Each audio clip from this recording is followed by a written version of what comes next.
Wow! Right. The girl's name is Tonari. Yeah, yung nakilalang apat ang babae ni Fushi. Right. So, well, he eventually entered the tournament, passed the preliminaries with flying colors, and yeah, in a very disturbing win. Okay. I've never seen Fushi wow, tortured this way. Well, I think it's the first time he's been tortured. All right, now he knows what the word torture means. Yeah, it's a really disturbing sight. Okay? Lahat ng mga sandatang pwedeng ipapatay sa kanya, wala, nakaplanta sa kanya. And well, the last opponent he faced, simple lang nangyari. Hinimatay sa takot. So yeah, he eventually got past the preliminaries and is now into the phase of 8 kasi ilang rounds pa yun eh. While all the while thinking of ways to rescue Bjorn, right? But Fushi does not completely trust Rotary and her gang. He passed them off as a bunch of liars. Kasi despite all the carnage, all the violence that's been going on this island on a daily basis, they're still smiling. Fushi cannot take that. Fushi is taking that as a hypocrisy. So he walks out on them, and suddenly, well, one night while he was resting, who shows up? Well, Hayase, the former Yaname general. She is now also a prisoner there. Tinapon din pala siya ng sarili niyang tribo sa Jananda. Well, probably for war crimes. Okay? She's an abusive bitch after all. She too entered the tournament. She too passes the preliminaries. The round of 8 has finally come. Fushi faces his opponent, and he's trying to find a way to make this guy submit. Kasi talaga as much as possible, ayaw talagang pumatay uli eh. Final scene, well, he's in the middle of this fight. Suddenly, he thinks of Parona. All of a sudden, he transforms into Parona. Yeah, right. That big sister March has. Yeah, he was able to transform that with just a thought. He actually did not need Parona to die in front of him. It's been more than 4 years since he last saw Parona. Alright? So talagang natandaan pa niya si Parona and was able to transform into her. Thereby, wow. Right? He did not hindi na niya kailangan talagang pakiusapan ang kalaban niya na tumigil na lang. He actually beats him. So of course, well, Parona is adept at martial arts. She is a soldier of her own tribe. Right? She's one of the first humans that came into contact with Fushi, along with of course March, and unfortunately Hayase, and of course Bjorn. Silang apat. Bjorn is watching on from the sidelines. Yep. She only knows one thing now: how to kill Fushi. This complicates things, right? This will really complicate things for Fushi.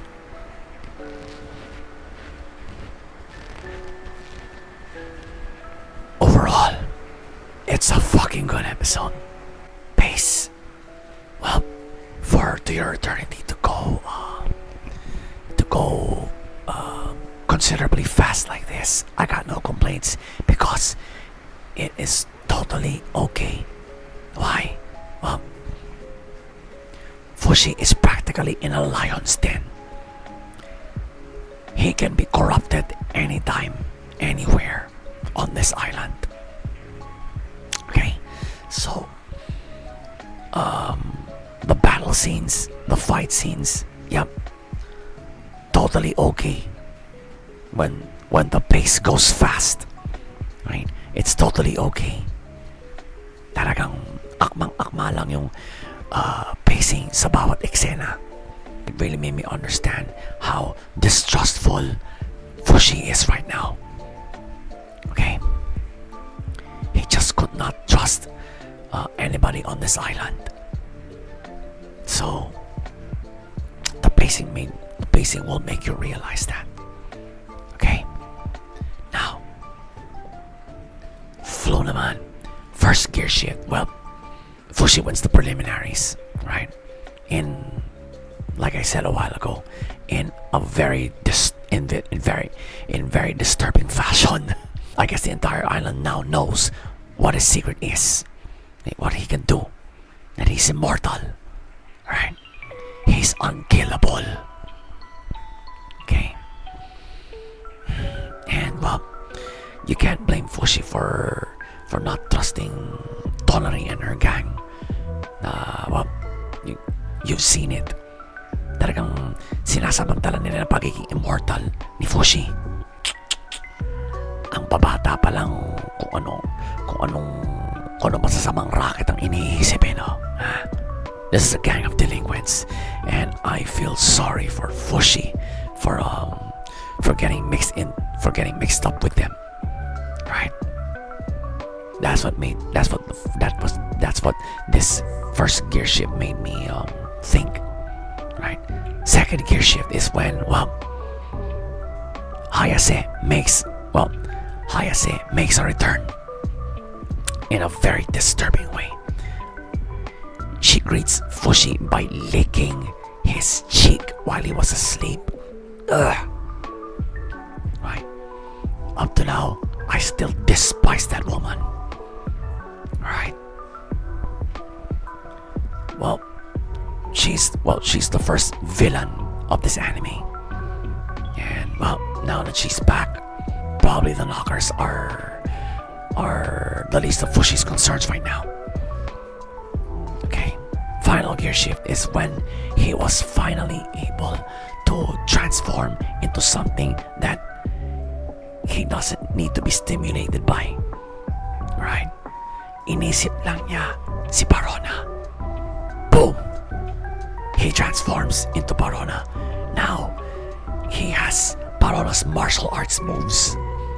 And he easily beats this cheap, fat, ugly looking bastard. Alright? Very easily. Talagang knockout na nangyari. Panalo siya. Hayase is watching from far up in the sidelines. What evil now awaits for Fushi? Now that Hayase has come back from the dead. Right? Wow. She will further complicate things for Fushi while he's on this island. These three gear shifts, yeah, will play a role in probably in the final 6 episodes of this anime. Kasi episode 14 na tayo eh. So 15, 16, 17, 18, 19, 20. Right. Okay, so wow. Talk about gear shifts. The way I see it, the second and the last, they're very crucial ones. Okay. Plot-wise, malinis.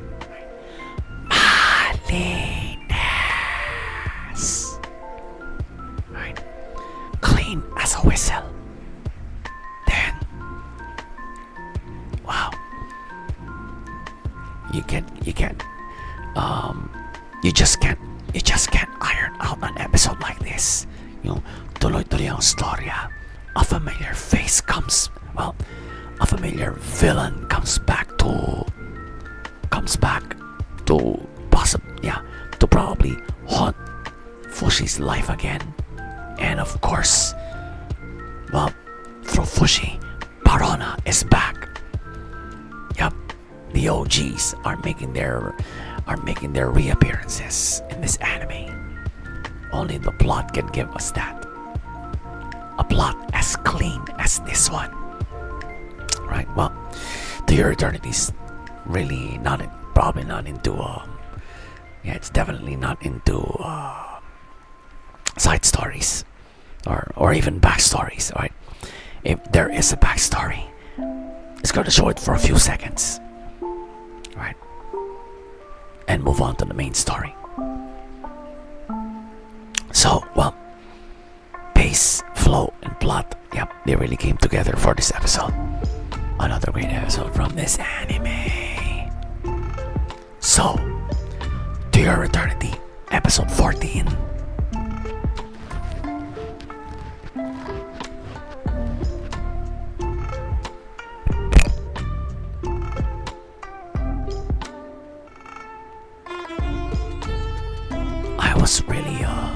I was a bit surprised when Hayase showed herself again.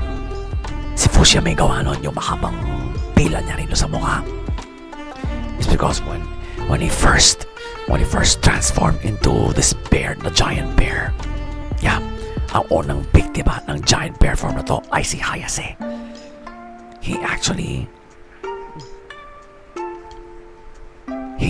face-bombed Hayase into the air.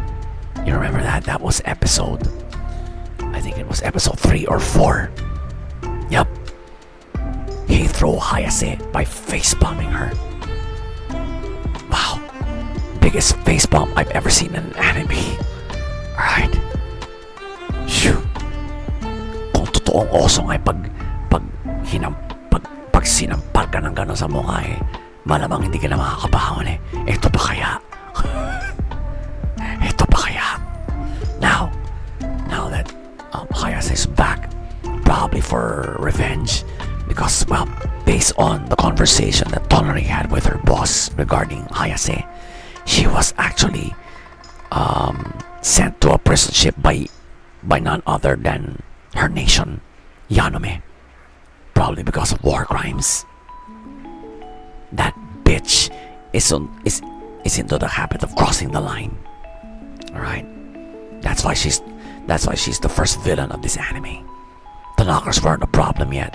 She was the problem. Now that she's back in Fushi's life, unfortunately, Fushi's gonna have his hands full. Lalo na wala sa tabi niya si Pioran. Right? He is still looking for Pioran. I am still racking my brain as to how this bitch is going to make Fushi's life a living hell. Right? Now that she is also into this eight-man phase of the tournament. Imagine if she becomes the island chief. She will have her way with Fushi. That's why I gave it the 2 thumbs up, because, well, the first villain in this anime has returned, and Fushi has 2 new transformations. Barona and a mole. Right? Probably his most pathetic transformation.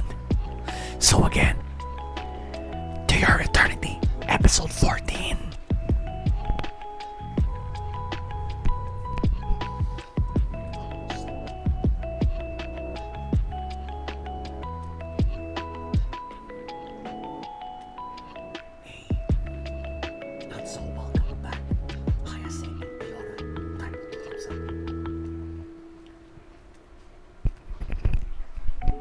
So next episode has been teasered. Whoa, what is this? Looks like business is about to pick up on the island. Wow. Right. Fushi is in. Yeah. He's got his hands full. We're gonna wait for that episode next week. Alright, mga ka-lifestyle. I really want to see how Fushi's going to handle this, because we all know the beholder is watching. So, in the meantime, enjoy the other reviews in this digest, alright? Just enjoy them.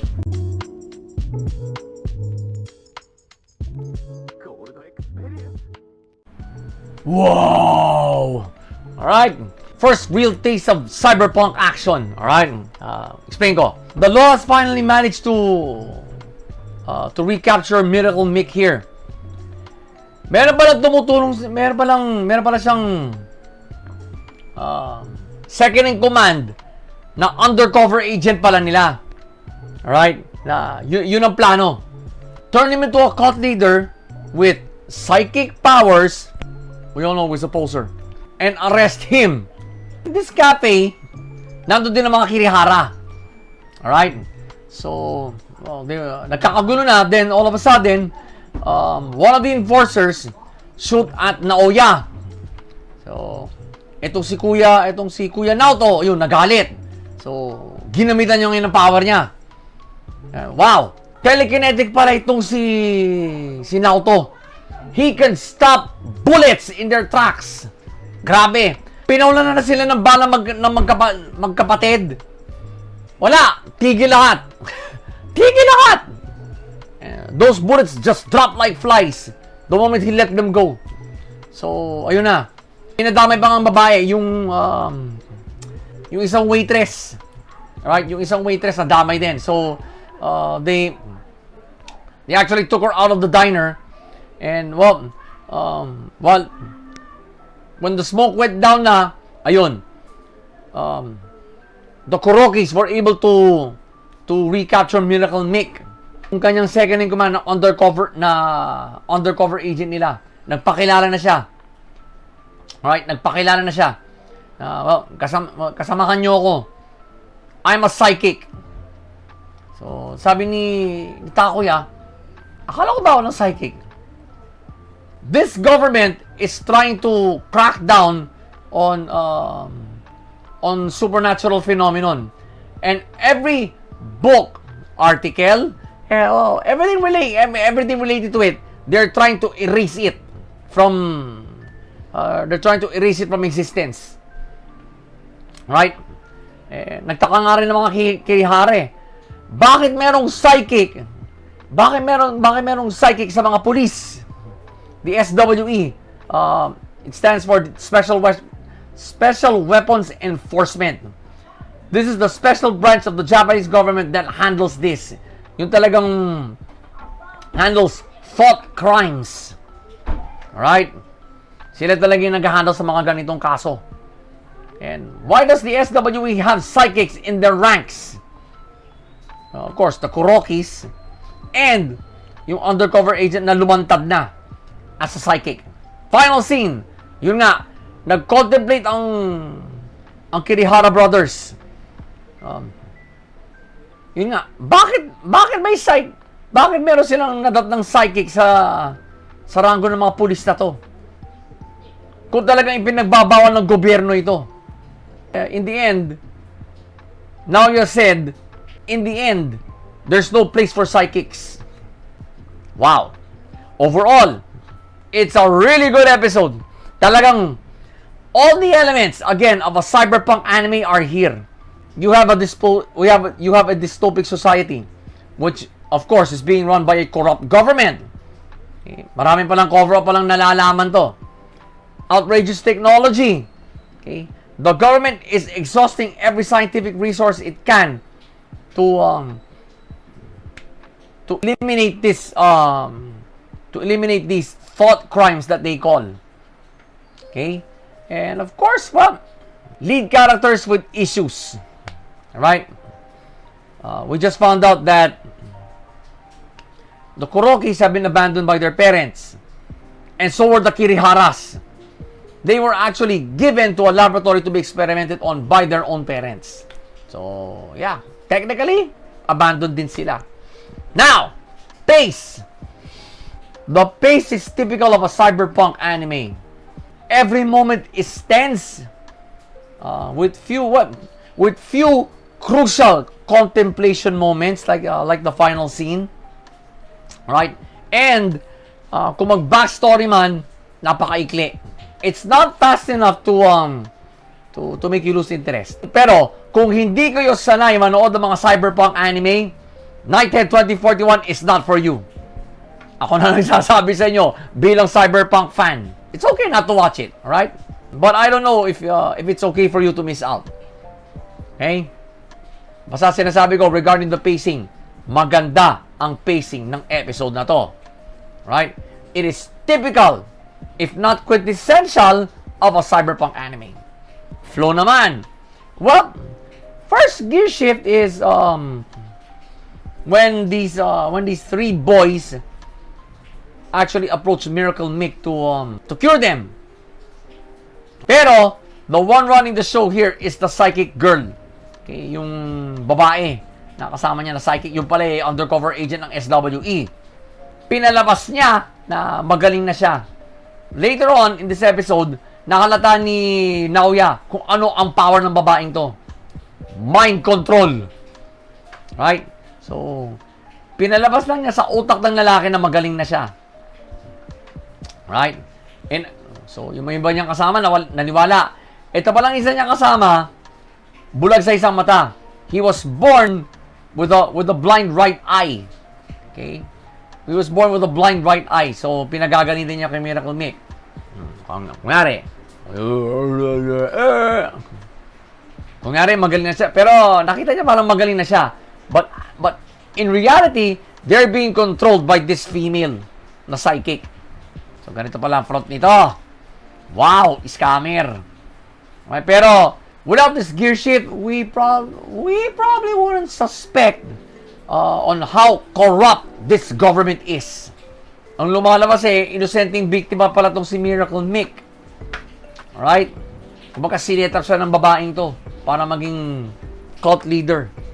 Final gear shift is when, during the final scene, when Naoya realized that what they were up against was not Miracle Mick, but his psychic psychic companion na babae. Which before that, we found out that agent pala ng SWE ito, undercover. Pinalabas lang niya on orders na cult leader si Miracle Mick para bigyan ng dahilan ang SWE na hulihin siya. Alright, I suddenly got those 1984 feels. Right? If you have a government this, not just this corrupt, but this manipulative, matakot ka na. Magtago ka na. Psychic ka man o hindi. These three gear shifts that I saw, will definitely play a role in this anime. Especially what we found out in the last two. We are watching characters trying to deal with a government that is corrupt and uber manipulative. Wow. 1984 nga. You guys know that book by George Orwell? 1984. This is this particular episode gave me those 1984 feels. There was also a movie called 1984. It's based on the book. Strongly suggest you either read the book or watch that movie. You'll get what I mean. Alright? Now, plot-wise, malinis. Cyberpunk animes are actually not known for having ironed out scenes unless there's a mystery element to it. Like Ghost in the Shell. Right? Ghost in the Shell has that mystery element. Talagang nakafocus na sa event, sa incident na yun, ang episode na to. How it what red flags have been shown, and how the Kirihara brothers responded to it, how the Kuroki brothers responded to the Kiriharas. Kasi nahalata nga ni Naoto na there are two psychics amongst this raiding party, amongst this arrest team. Kapwa nila psychic to. Alright? If there's any indication that you would learn from, that you would see from from the plot, it's this. This is the first time na nagkasagupa ang dalawang ang dalawang pares na magkapatid na to. Sign of things to come? Yup. 99% sure. Okay? 99% sure because they are the ones in the key visual. Okay? These two sets of brothers are in the key visual after all. Wow. That was a tense 2/3 of an episode. For a good 10 to 15 minutes, it was tense. Pace, flow, and plot. They did come together for this episode. 2 episodes in, masabi kong maganda anime na to. Maganda to. It's the real deal. So, Nighthead 2041, episode 2. Isip pa eh. Oh, 2 thumbs up. 2 thumbs up. I don't know kung if all cyberpunk animes have taken pointers off of George Orwell's classic, yung 1984. Right? Talagang what the lead character there wasn't what you would call he's not what you would exactly call a head case or may attitude problem. No, he's a total straight arrow na talagang sumusunod sa sistema. Okay, talagang he abides by Big Brother's law perfectly. Talagang perfect disciple siya ni Big Brother dun. That's where the saying started. Big Brother is watching. To give you an idea of how relevant up to now 1984 is. If you want living examples of how 1984 how real the 1984 book can be, watch animes like this. Any cyberpunk anime. Para may idea kayo kung anong either mababasa nyo o no mapapanood nyo sa 1984. Alright?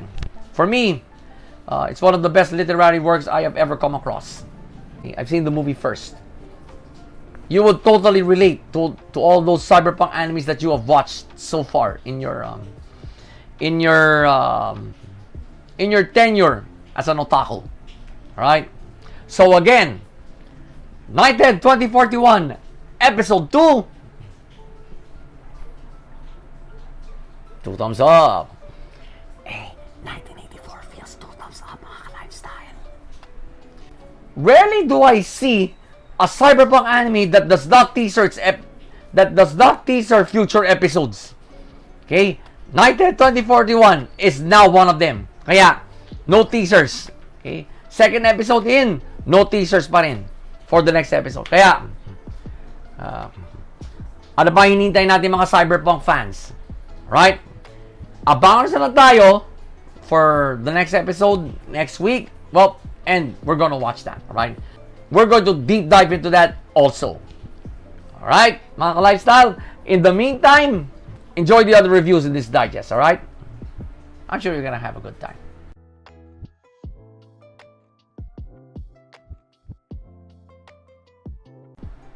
Whoa! Woo! Alright. One of the what you call this? The third force of the anime has made their appearance. The X-Laws. Yan! Wow! Okay? Well, they call themselves holy men. I personally call them anarchists. Itong reason ko. Kasi, the main enemy they see here is How. Nothing wrong with that. Alright? Nothing wrong with that. Because How is the big bad of this anime. Original or reboot. Pero, meron silang masamang ugali. Anyone who stands in their way is also an enemy. And well, there's only one way they deal with enemies. Patayin. Alright? Now, well, medyo backtrack muna tayo. Dito muna tayo sa ginawa ni Ryunosuke kay Boris. Alright? Yung parang bago niyang wooden sword, it is made out, it's what he calls God wood. It came from the same wood that this legendary warrior used to kill Orochi. It's a mythical creature in Japan. Okay? It is the same wood that he used to kill. Right? Ngayon, ito rin ang material ng bagong wooden sword ni Ryunosuke.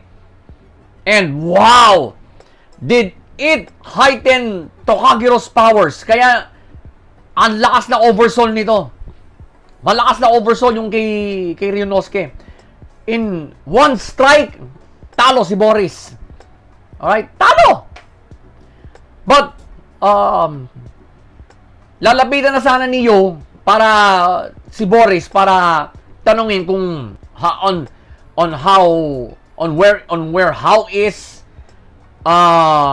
what's his next move. Yan sigurado mga tatanungin ni Yo eh. Then who interferes? The X-Loss. Yan, they finally made their appearance in the reboot. There are actually 7 of them. Okay, 7 silang lahat. Any minion of how talagang tinutumba nila. Hindi nila binubuhay to. So, well, nakialam. At first, you let that slide. They're on the same path.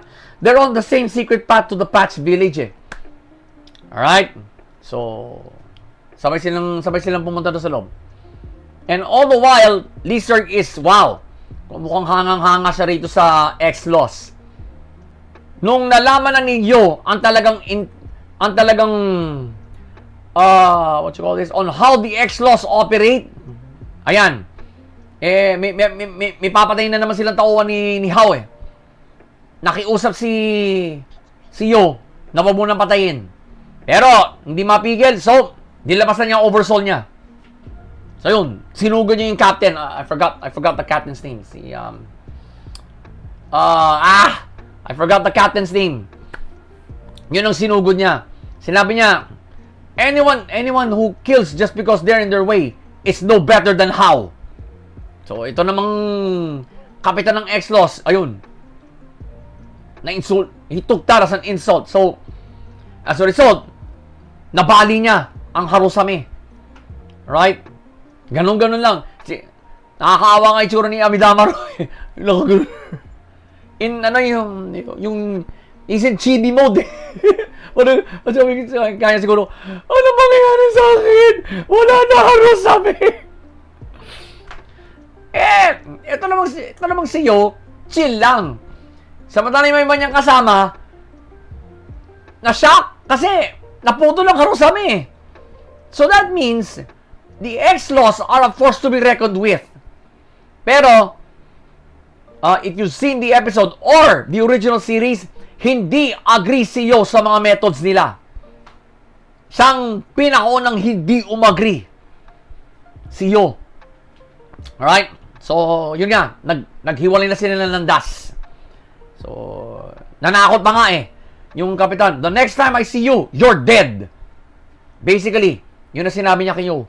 Pero, Yo brushed that off. Right? So, final scene. Dumating na yung entourage ni Yo. Sila Ana, si Manta. Ngayon, hindi nila alam kung paano hanapin sila Yo. Nandun na sila sa bukana ng Mesa Verdede. Then, all of a sudden, from out of nowhere, How makes an appearance. Alright? Now, okay, hindi, mamaya. So, yun ang final scene. Alright? That's another thing we're going to deep dive into. Alright? So, basta, ang magiging deep dive natin mamaya after I give my rating will be the X-Loss. Alright? Can't wait. Overall, it's a fucking good episode. Wow! ARD style muna tayo. Pace. To all that are watching Shaman King for the first time, you may find the pace slow.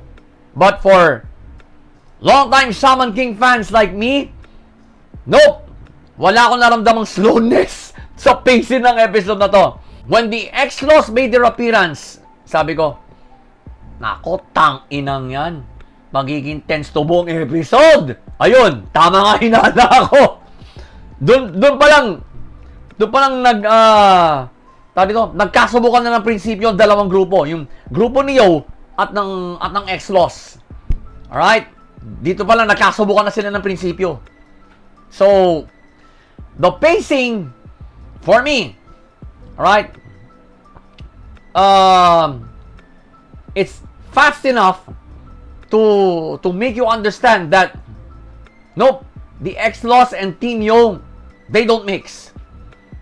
Magkaiba prinsipyo nila when it comes to dealing with how. They will never be allies. But you look at it from a military point of view, this is a two-pronged attack. Okay. How will now be fighting a war on two fronts. Okay? How is right now, with the appearance of the X-Laws, how is now a lot like the Nazis. Alright? Because in World War II, the Nazis had to deal with the Allies and the Soviets. Magkaibang front yun sa World War II. So, we all know what happened. The Nazis ranks got thin. Okay? They spread themselves too thin. Until eventually, the Allies broke through, and at the same time, the Soviets. They both took Berlin. So, natalo Nazis.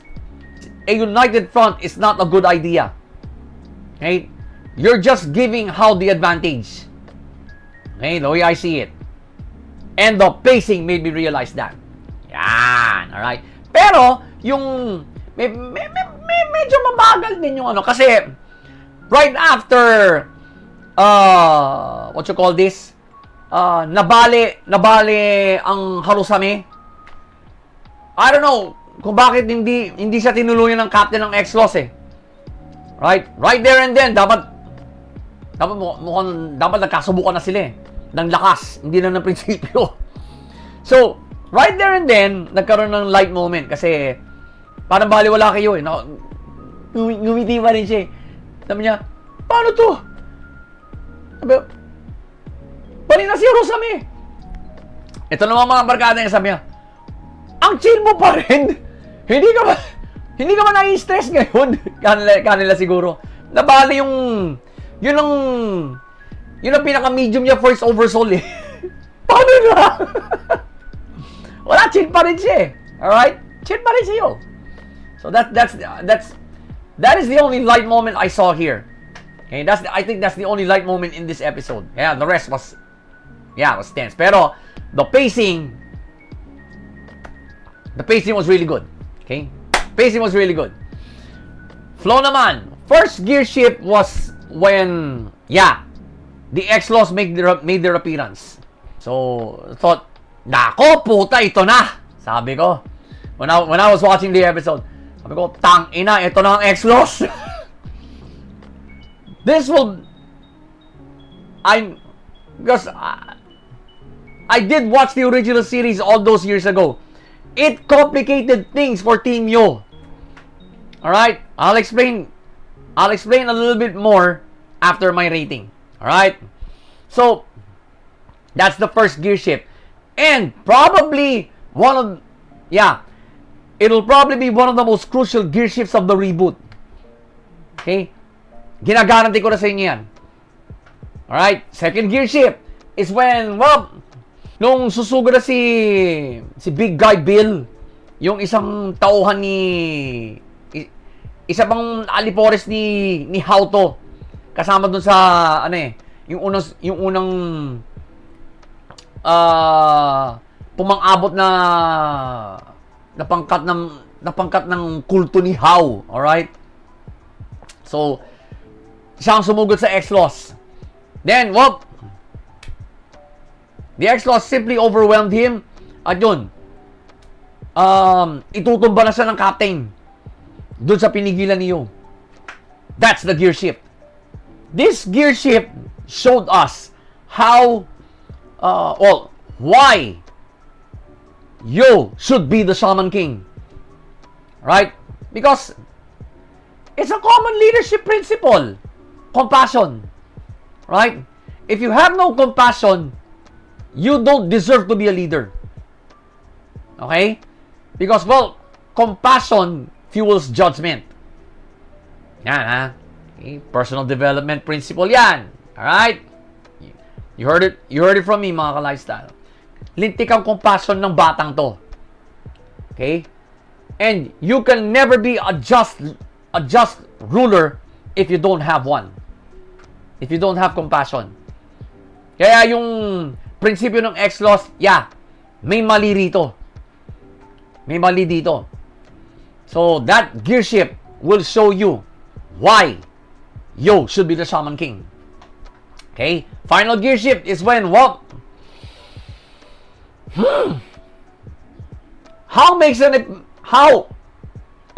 Shows himself again, but this time sa kararating na entourage ni Yo. Yan, sila Ana. Ano ba kay mo? Alright? Mukhang magpa-power tripping na naman itong demonyong to eh. Magpa-power tripping sigurado demonyong to. So, you know very well, especially the Shaman King fans, when How makes an appearance, nothing's going to come out. Nothing good's going to come out of it. Okay? Walang idudulot na mabuti to. Right? He either instigates something or takes you out himself. Yun lang yun. Alright? The 3 gear shifts that I saw will play a role in this entire, not just in future episodes, but for the entire reboot. Especially the first 2. Right? Nagkaalaman na ng prinsipyo between Team Yo and the X-Laws eh. So, there's no way they will become a united front against How. Pero if you look at it from a military point of view, disadvantageous kay How to. Alright? He has to deal with Yo, and now he has to deal with the X-Laws. So he's fighting a war on 2 fronts now. Right? This will spread his ranks too thin. It's a proven military strategy. Okay? History has proven that. Right? Plot naman, malinis. There was a backstory. Right? There was a backstory scene here. It was about Ryunosuke on how he convinced Yo's grandfather to train him. May na palang pinagdaanan ng mokong na to. Right? Talagang, sa umpisa pa lang, pinahirapan na siya ng lolo ni How. Ni Yo, sorry. Pinahirapan na siya ng lolo ni Yo. Sa umpisa pa lang. Right? So, yun. Pinakit sa kanya yung bundok, naakyat niya. So, waiting for him there is, of course, the patriarch of the Asakura family. Yan, yung lolo ni Yo. So, in-explain ni Lolo. The people here challenged this mountain and they never gave up. That's why Izumo is so beautiful. Naakyatan mo bundok na to, ibig sabihin, ganun ka rin. Sige! Umpisa na ang training mo ngayon. So, yun. That's how Ryunosuke became a shaman. Despite having a rather long backstory, so you guys may find it long, but no, it's still short for me. The plot is still clean kasi doon pa rin nakafocus. Well, tinalo nga niya si Boris, but after that, ayun, the X-Laws make their appearance by killing Boris. The third force of the anime has made their appearance. Kaya dito na talaga na-focus ang episode.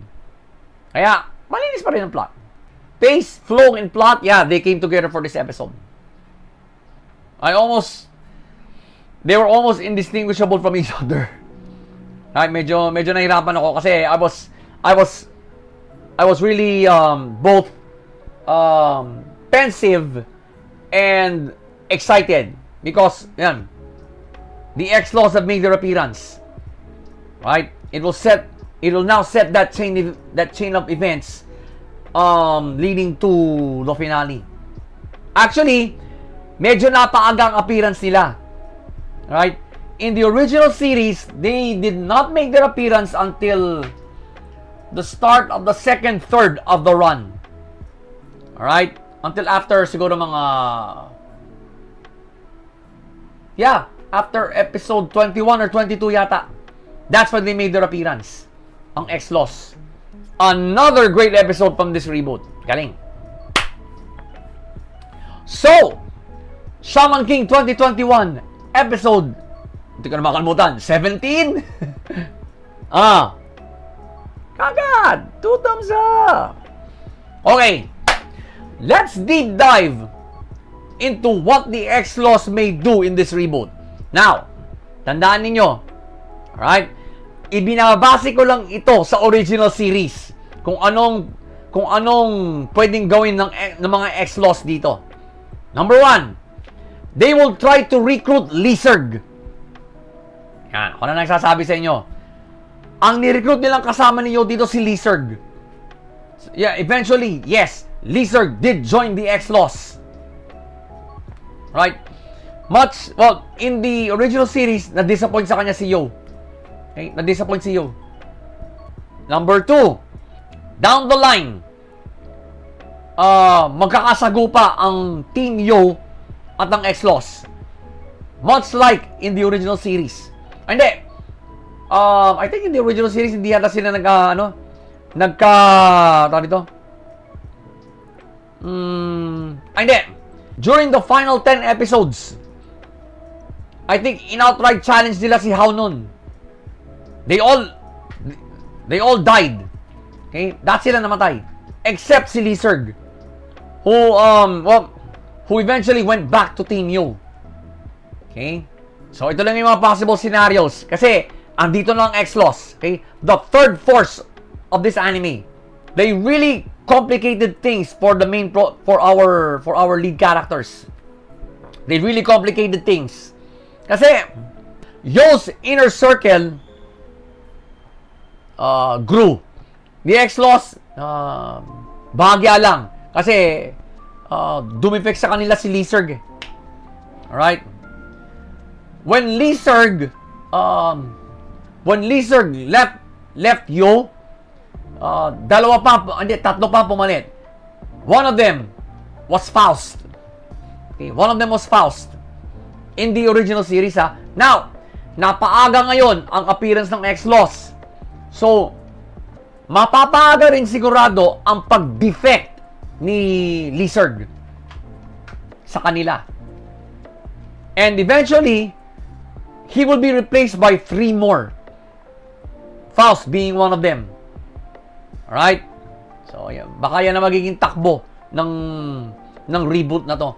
But, everything's up in the air because Studio Bridge is following the manga to the letter.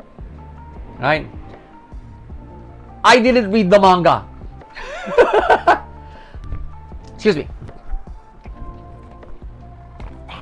What I'm making here are all conspiracy theories. Kasi binibase ko lang sa original series.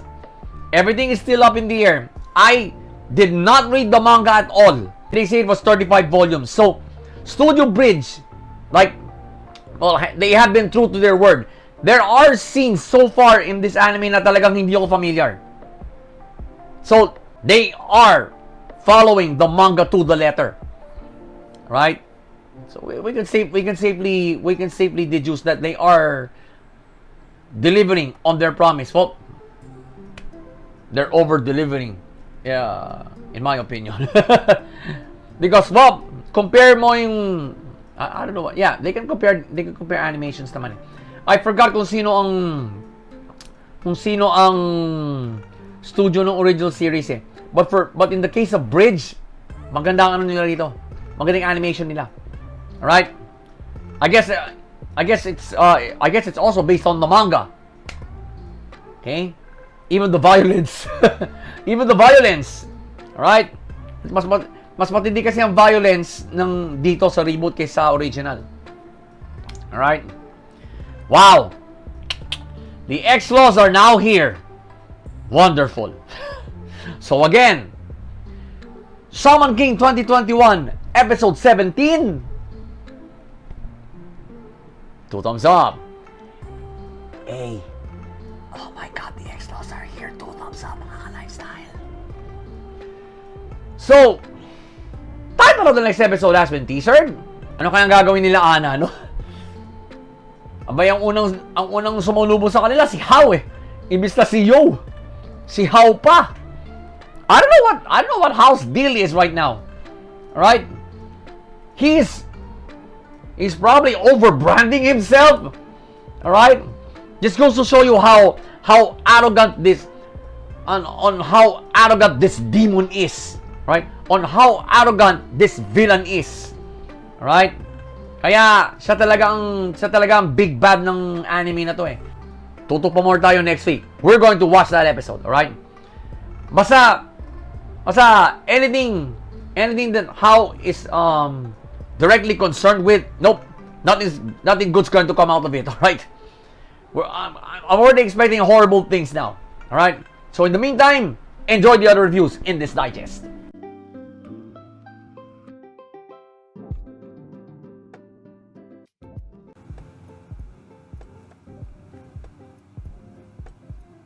Let me run it down for you guys, alright? This is the first meeting between Mikoto and Sally ever. Sally was just a bored as fuck princess in her own kingdom, being chased by her father's guards. Si Mikoto naman, he was already the legendary ogre killer at the time. He chanced upon Sally's kingdom and decided to relax a bit. They bump into each other and hindi pa niya kilala si Sally noon. Humingi ng tulong sa kanya si Sally na itago siya sa mga humabol sa kanyang gwardya. Right? So sige. Tinulungan naman si Miko to. Then after they've lost the guards, Sally rewards him by having him stay in the palace. So nagulat niya. Prinsesa pala itong sinalba ko. So meron siyang free board and lodging, okay, first class, okay? Kasi palasyo itong tinitirahan niya. After allowing him to sleep for the night, binalikan ni Sally si Miko to sa kwarto niya. So yeah, sabi niya, so are you ready to but Mikoto turns her down again. So anyway, Sally gives Mikoto a tour of the palace, right? So while they were on this tour, Mikoto told her that I'm going to quote Mikoto as accurately as I can, mga ka-lifestyle, alright? He said to her, "The road I'm treading on right now is more dangerous than you think." Then all of a sudden, a platoon of ogres showed up at their kingdom. Nagpadala sila ng emissary. The emissary told her father, the king, that if they do not give them 30 people a month, they will destroy his kingdom. Wawasakin nila. And they're capable of that. Umalis yung emissary. Ayun. Medyo nagpang-abot sila ni Mikoto. Nakakilala siya ni Mikoto. And only 2 words came out of Mikoto's mouth. Found you. So, nakilala rin siya ng emissary. So, biglang nagmadali ng emissary pabalik sa kanyang mga kasama. And Mikoto ran the other way to meet up with the rest of them. Ay, hindi na nga siya nagpaalam kay Sally, basta na siya umalis. What ensued was a massacre. The sole witness of it all was Sally. Sumunod pala sa kanya si Sally. Right? Medyo may tarsik din ng dugo si Sally. This princess just observed how ruthless, how cold and calculating Mikoto can be when it comes to ogres. Right? So, she has seen the legendary ogre killer in action. For her, that's a real treat. But as quickly as Mikoto engaged these ogres, that's how quickly he left. Right? Siyempre, kasama niya yung companion niyang aso na nagsasalita. Alright? Yeah, he's got a talking dog for a traveling companion. Di na naman siya nagparang kay Sally. After a month of thinking, okay? After a month of thinking, Sally decided to start her journey. Right? So, nagpaalam na siya sa father niya, the king, and in front of him, cuts her hair.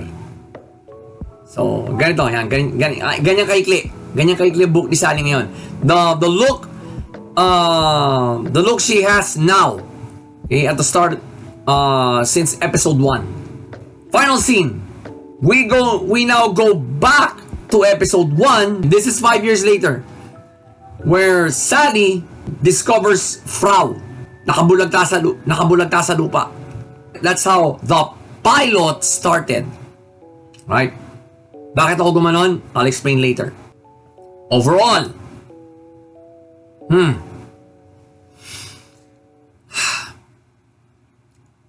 it's both decent and disappointing. Okay? Tell you guys why. Pace muna. I got the complaints with the pacing. Okay? This is actually the pacing for a pilot episode. I don't know why they made this episode 4. Whereas, storyline pa na ng episode, okay? Pacing pa na ng episode, pilot na eh. This episode actually showed the first meeting between the two main protags of this anime. Despite that, I have no complaints with the pacing. Right? Galing yung pacing. Now, flow naman. Well, first gear shift is of course the actual meeting between accidental, if you may. Accidental meeting between Mikoto and Sally. Right, syempre, nagpapatago nga si Sally kay Mikoto. Kasi nakabul siya ng mga guardian ng tatay niya. If it weren't for this gear shift, we wouldn't have this anime. Bottom line. Now, second gear shift is of course the massacre scene. Right? Sally really wanted to be a traveler herself because kita naman natin in the episode, she is bored as fuck being the princess of her own kingdom. Right? So being a traveler, well, will break the monotony and will give her a change of pace, a change of scenery, yeah, a change of everything. If it weren't for this gear shift, hindi siya mamamotivate lalo na maging traveler.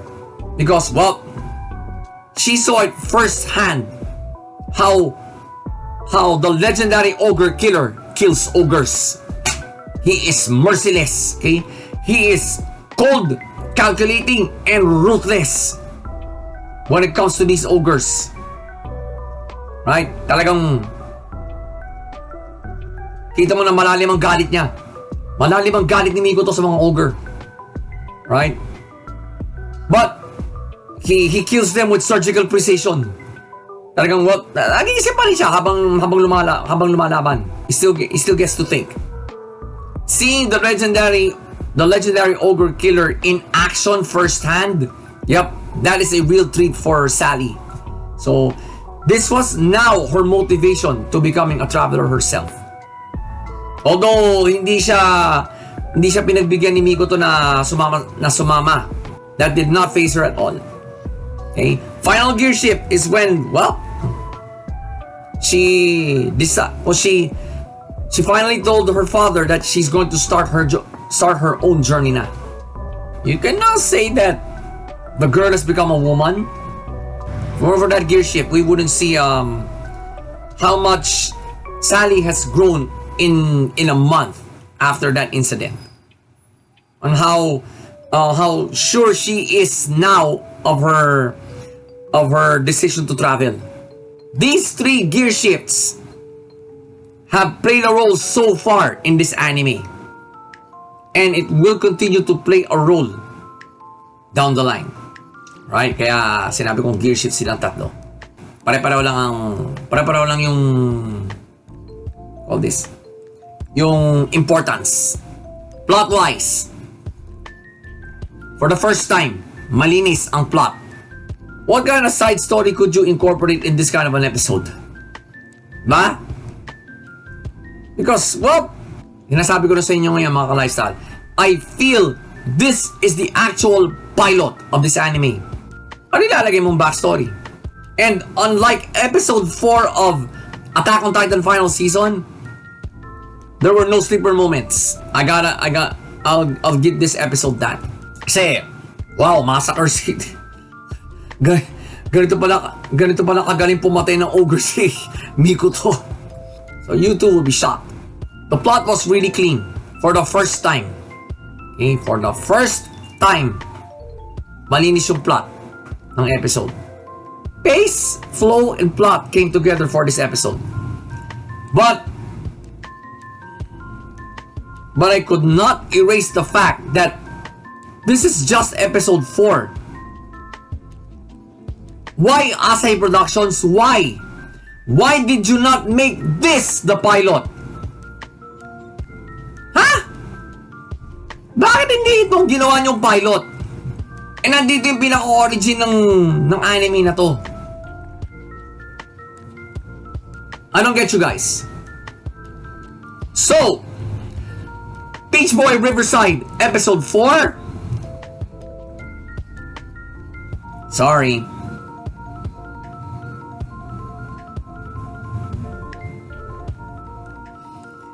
I have no complaints with all aspects, the pace, the flow, and the plot. Yeah. Because I really felt it deep in my heart and mind that this is the actual episode 1 of this anime. I don't know what Asahi Productions is thinking when they made this episode 4. Kaya, I feel that some anime fans watching this, they're lost in translation right now. Kasi, bakit ganun ng pilot? I think Asahi Productions is, what you call this? Making up for whatever criticisms they're receiving right now, kung meron, because of not showing the actual pilot. Alright? There's nothing. Ang ganda nga ng episode, maganda nga yung episode na to eh. It's the, it's when it was aired, I am having issues with. Right? Storyline pa lang, pilot na eh. Why in the hell would you make this episode 4? This is the main reason why I just gave it this rating. Be thankful, Asahi Productions, that I did not give it the one thumb down. Right? The massacre scene saved this episode from getting the one thumb down from me. Okay? One gear shift saved it. Oh my god. Ever since I gave episode 2 the 2 thumbs up, it's been downhill for this anime.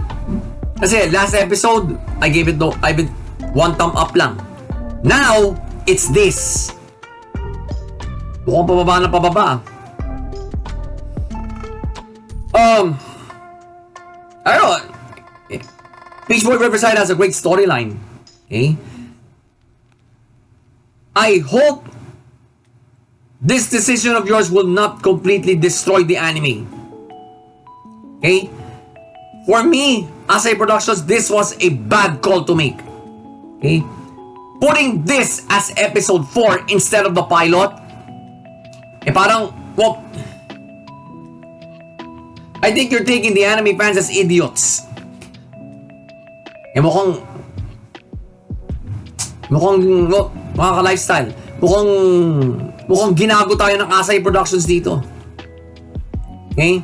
If it weren't for the massacre scene, I tell you, mga ka-lifestyle, this episode might have gotten the 1 thumb down from me.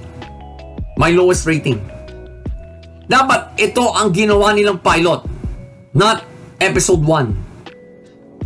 Then they can now take it,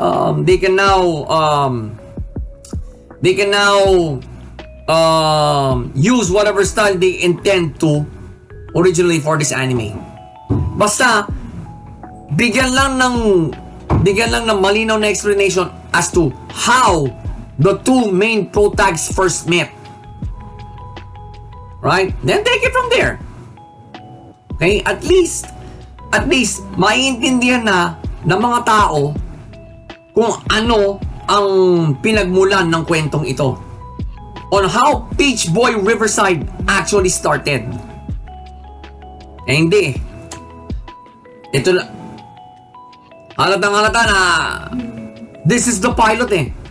This is the pilot. Pero episode 4 na. If you're, well, Asay Productions, if you're trying to fix something, it's too late. Right? Your fix came in too late. That's all I can say for now. So again, Peach Boy Riverside, episode 4.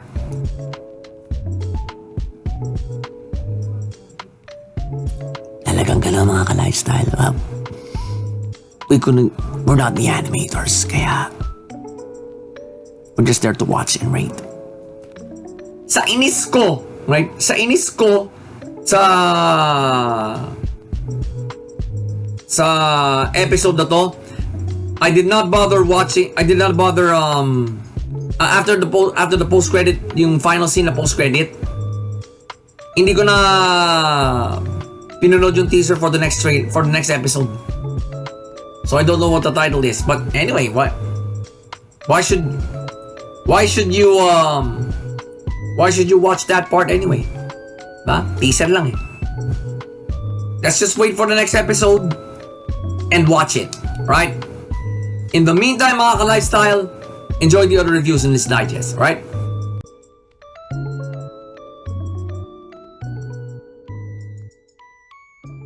Wow! Woo! Alright! Do you guys still remember that that mini arc in season 1 that was exclusively Myon's? That was hindi naman exclusive. Myon versus Shion. Parang ganon. Nagkukompetensya sila over Keiichi. This was that mini arc. Pero again, this is season 2. So everything that happens here is from Satoko's point of view. We all know Satoko is the main villain here. Kaya kung ano man ang mga pangyayari dito, it is to Satoko's liking. Alright, so ganito yan. Nakikita ngayon ni Myon na mas pinapabor ni Keiichi si Shion. So, yeah, probably the Hinamizawa syndrome virus is now kicking in because while they were watching Rika dance, kasi Watanagashi Festival, gumaganon na siya rito. Alright? Ginaganon na niya yung liig niya. That's the classic symptom of Hinamizawa syndrome. Whatever she intends to do from that point onwards, yeah, it's the disease doing it. And we all have to thank Satoko for that. Right now, as the story goes, nawala si I forgot the names of those two lovers eh. Pero actually parang military yun. Right? So inimbestigahan na ni Uishi yung pagkawala ng dalawa. Eh ang huling dalawang nakasama ng dalawang ito, si Keiichi at si Shion, because they did break into the sacred warehouse where the statue of Oyashiro-sama is. Diba? Tandaan niyo yun?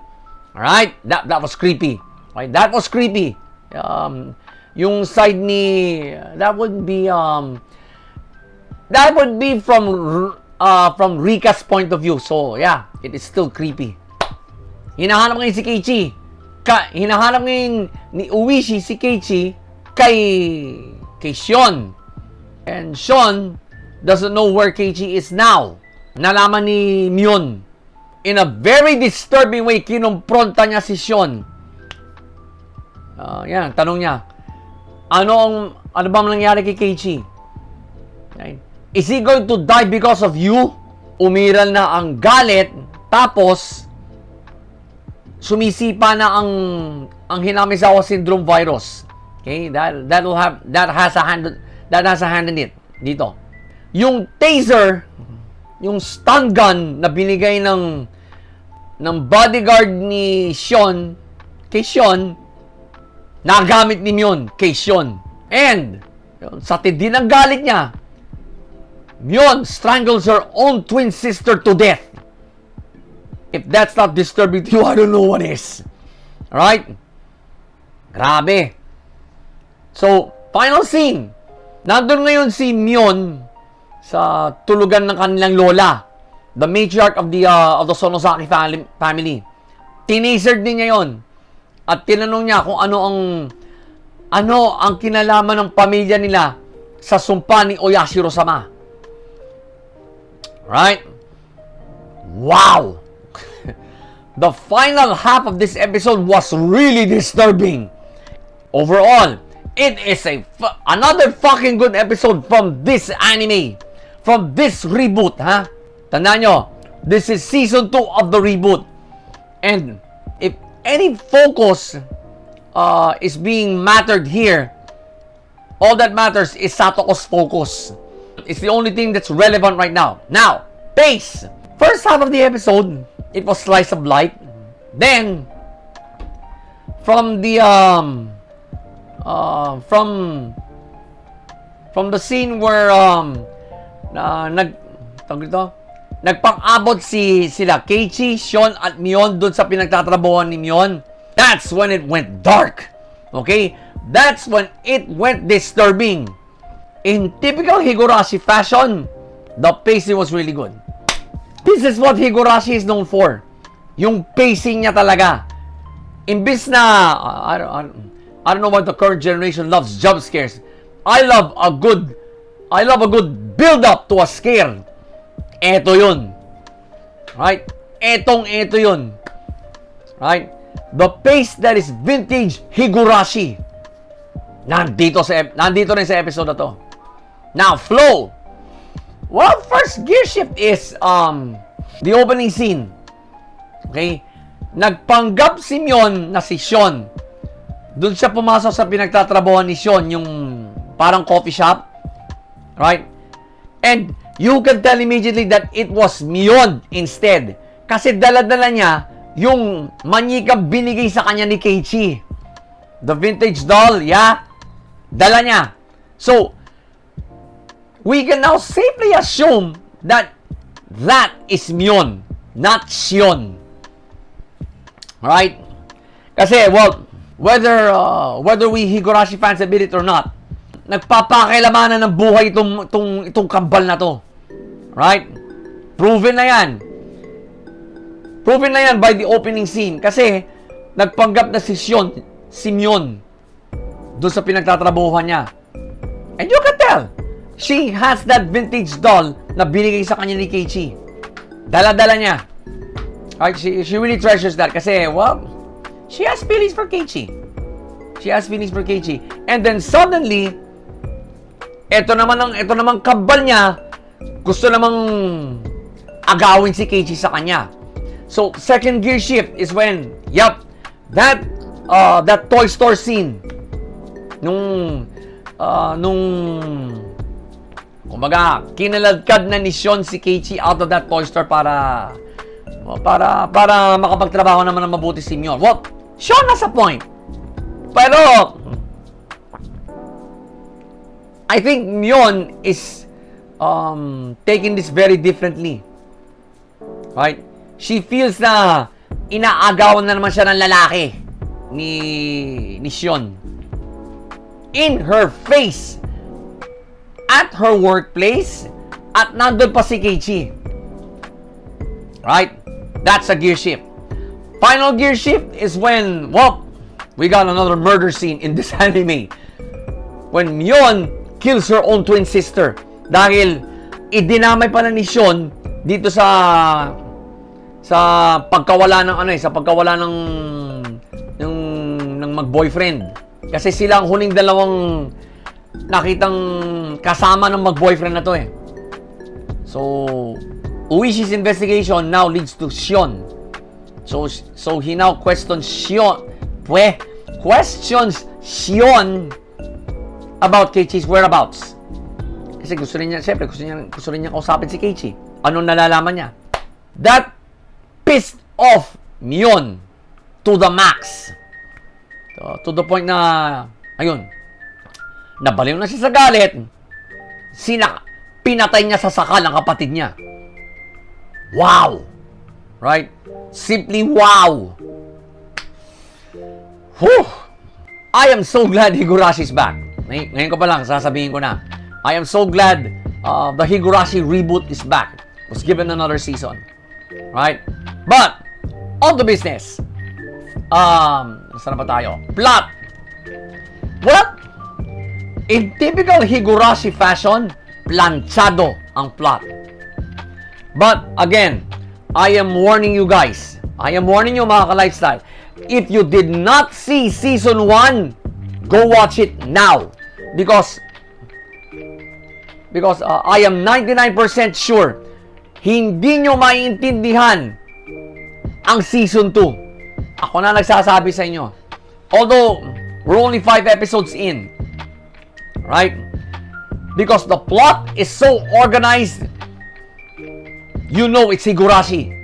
This anime franchise has developed its own style of building up the suspense. Yan ang forte niya. To couple that, you have to, if you're an animation studio, you have to sit down on a long conference table and plan out how Satoko is going to view Season 1. Yan ang nakikita ko dito sa Season 2. 5 episodes in pa lang. It was a really well-organized plot for this episode. Planchado. Okay? I couldn't say it's clean. Okay? Hindi ko masabi malinis kasi hinango sa original mini arc ng Season 1 to. Talagang yung Mion versus Shion. Pero, it's according to Satoko. She is totally aware of what is happening. Kasi nangyari na ito. Nakita na niya. Wow. Again, the plot is well ironed out. That's why it's so disturbing. Right? If you want a disturbing plot, you have to organize it really well and iron it all out. Para maganda labas. Para talagang disturbing ang labas. Another great episode from this anime, from this reboot particularly. Proof that Season 1 wasn't enough to tell the entire storyline of Higurashi all over again. Alright? It wasn't enough. So, Higurashi SOTSU Episode 5. 2 thumbs up. You would be an idiot if you did not give this episode the 2 thumbs up. Alright? Now, let's compare animation studios for a bit. Right? On how they handled the Higurashi storyline. The original was handled by Studio Dean. I've seen a few episodes of the Studio Dean Higurashi. I thought, parang pareho lang eh. Parang pareho lang sa reboot eh. Pero kaya it's called a reboot, right? When Season 2 came, that affirms my resolve that the reboot is better than the original. Doon kasi sa original, Studio Dean portrayed the main characters as preteens and teens.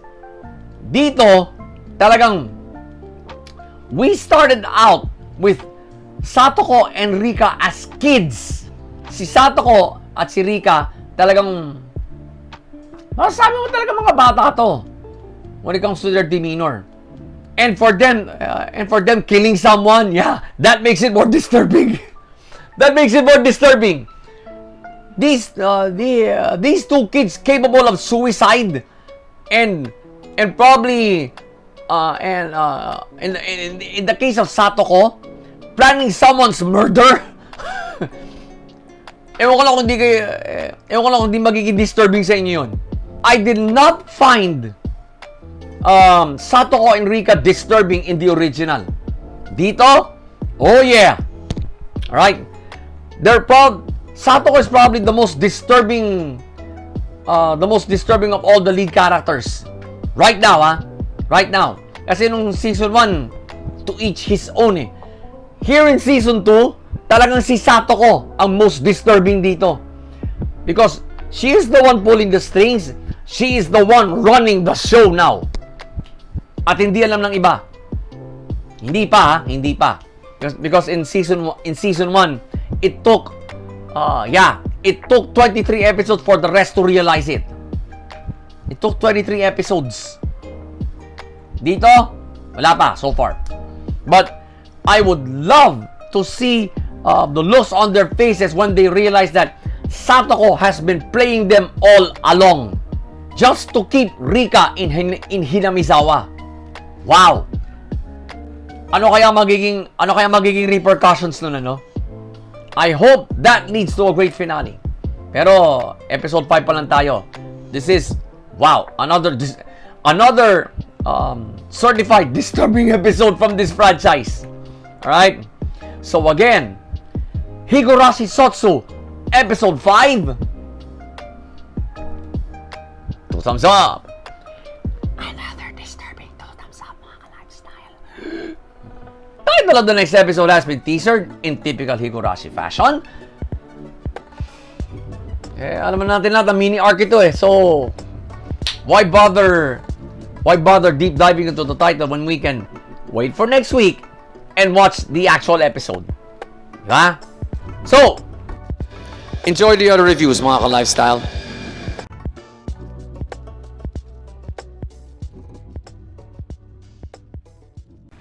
Wow, right? You know, this is a much weirder episode than the pilot, all right? So, explain ko. Kasi now they're dealing with a totally new environment. 'Di ba yung unang episode 1, they were dealing with the darkness, literal na darkness. They got out of that. Call this what's the name of that girl? She just took a leap of faith and boom, they're in another environment. So which is now episode 2. So they're on this island, medyo nagsettle na. One of them, si Mizuho, is being accused of starting these random blue fires. Blue flame hindi yung pang LPG na hindi yung nakikita niyo sa mga LPG tanks. No. This is a really weird blue flame wherein later on in the episode, na-deduce ng genius nila na if you take an object away from someone, that object will burn. Right? Yung kumbaga basta mo na lang kinuha nang hindi binibigay sa iyo o binibili, yun. Masusunog yun ng blue flame. It is the strangest part of this environment. Right? It's the strangest part. Now, this little guy with the star on his right here.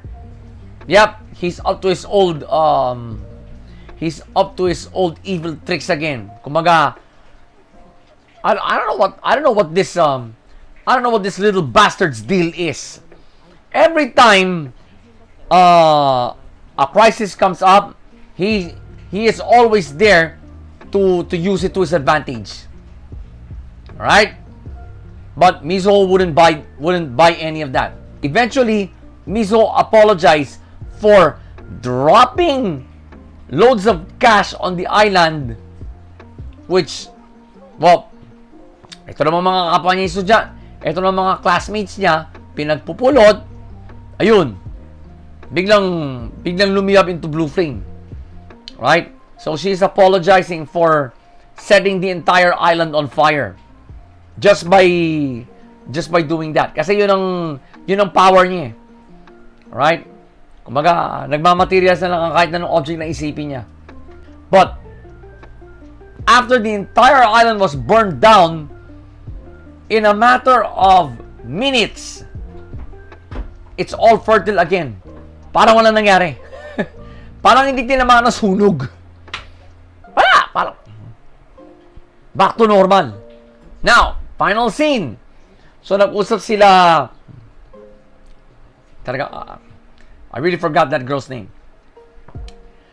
Na-realize na ng girl na to yung pangalan ng power niya because she is able to see where everybody should go to escape this world.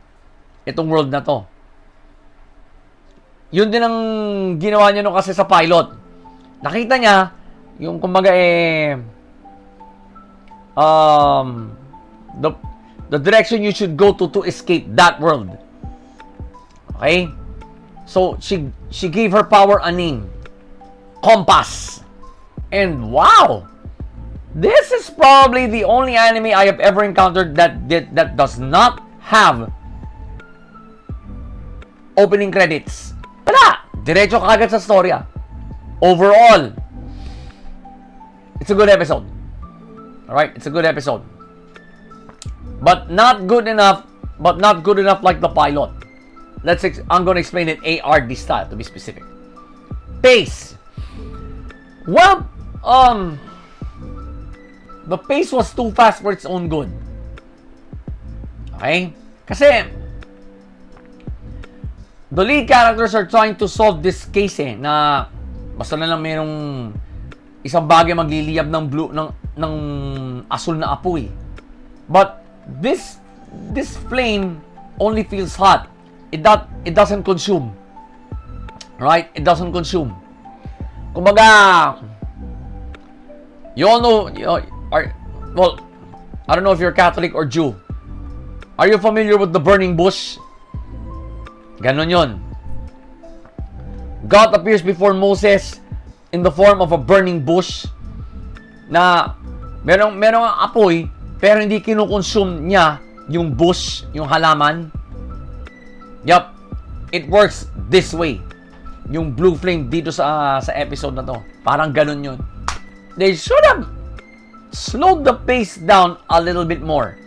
Para maintindihan ng audience kung nasa na ang takbo ng mystery na to.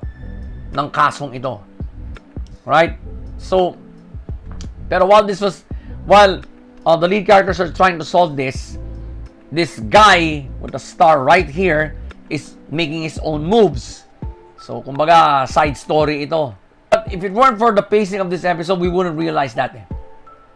Right? We wouldn't realize that. Pero sana, binagalan ng Madhouse ng konti ang pacing for this episode. Kasi, this blue flame is a toss-up between someone's superpower or talagang ito ang nature ng island na to. Talagang itong what you call this? This is a major component of this world. Right? Sana binagalan ng konti. So, flow naman. Well, first gear shift was when one of their female classmates one night was putting her lipstick on, and suddenly her lipstick was set on fire, and it emitted this blue flame. So sa takot yun, nabitawan niya at medyo mainit daw ang pakiramdam, and eventually that lipstick set her entire cabin on fire. Ouch. It's the Blue Flame's first appearance. Second gear shift is when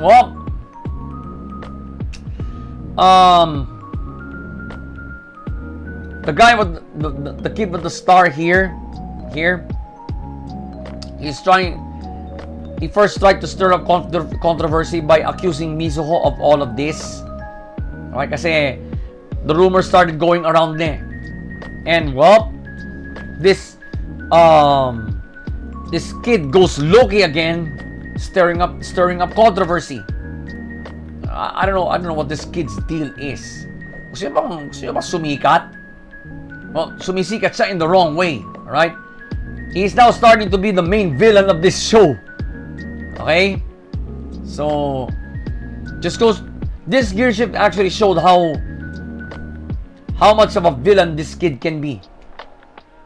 Okay?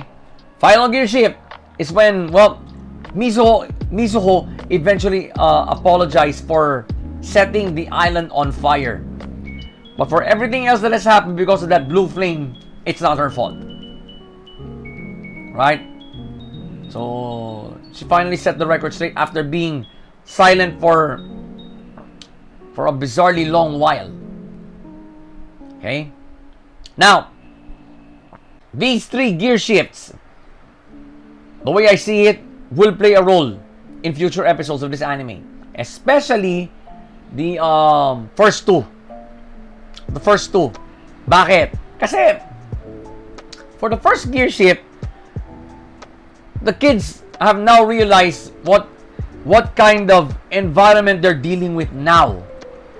So, well, it means only one thing.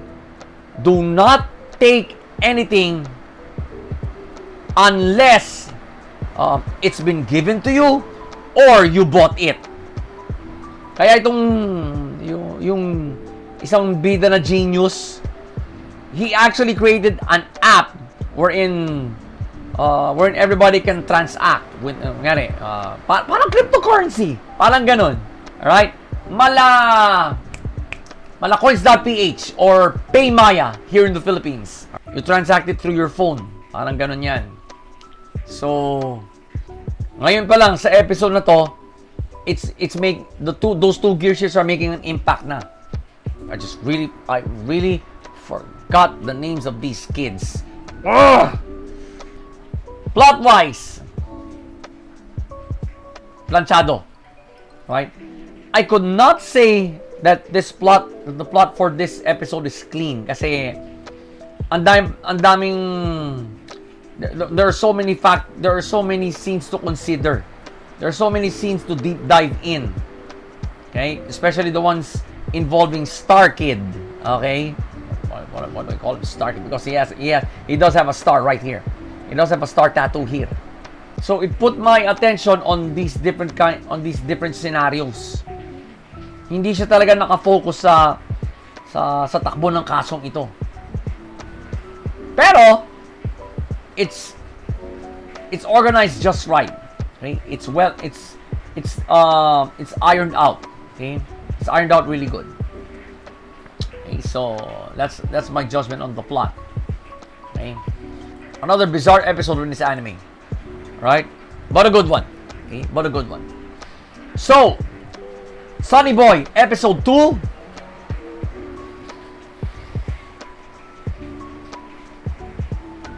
Yeah. Matamap lang. Bakit? Kasi I really had a complaint with the pacing of this episode. Parang it's faster than the episode 1. And they're trying to solve a potential natural phenomenon here. How it works, how they can work around it. And there's a moral lesson here. Never spread rumors. Right?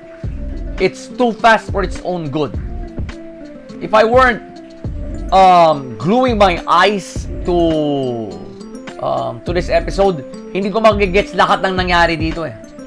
I'm a seasoned anime fan, so sanay akong manood. Sanay akong manood ng mga ganitong ka-artistic na ganitong kakaibang anime, talaga sanay ako. But for one who is going to start out watching, who just got into animes, yep, considering that Gen Z has a really short attention span, this episode will not attract them. Right? This episode will not attract them because of the pacing. Kung binagalan nila ng konti, yeah, probably even the average anime fan, the average otaku will understand this episode. Okay? Nonetheless, it's still a good one. Right? It's still a good one. So again, Sonny Boy, episode 2. Matalap.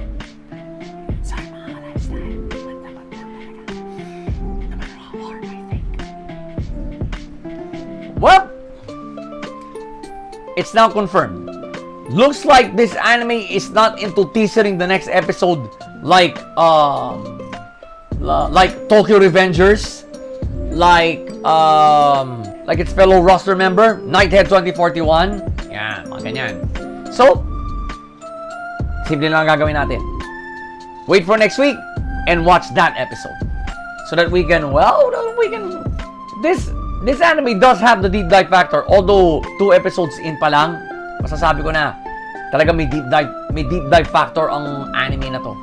So, I'm so looking forward to the next episode. In the meantime, mga ka-lifestyle, enjoy the other reviews in this digest, right?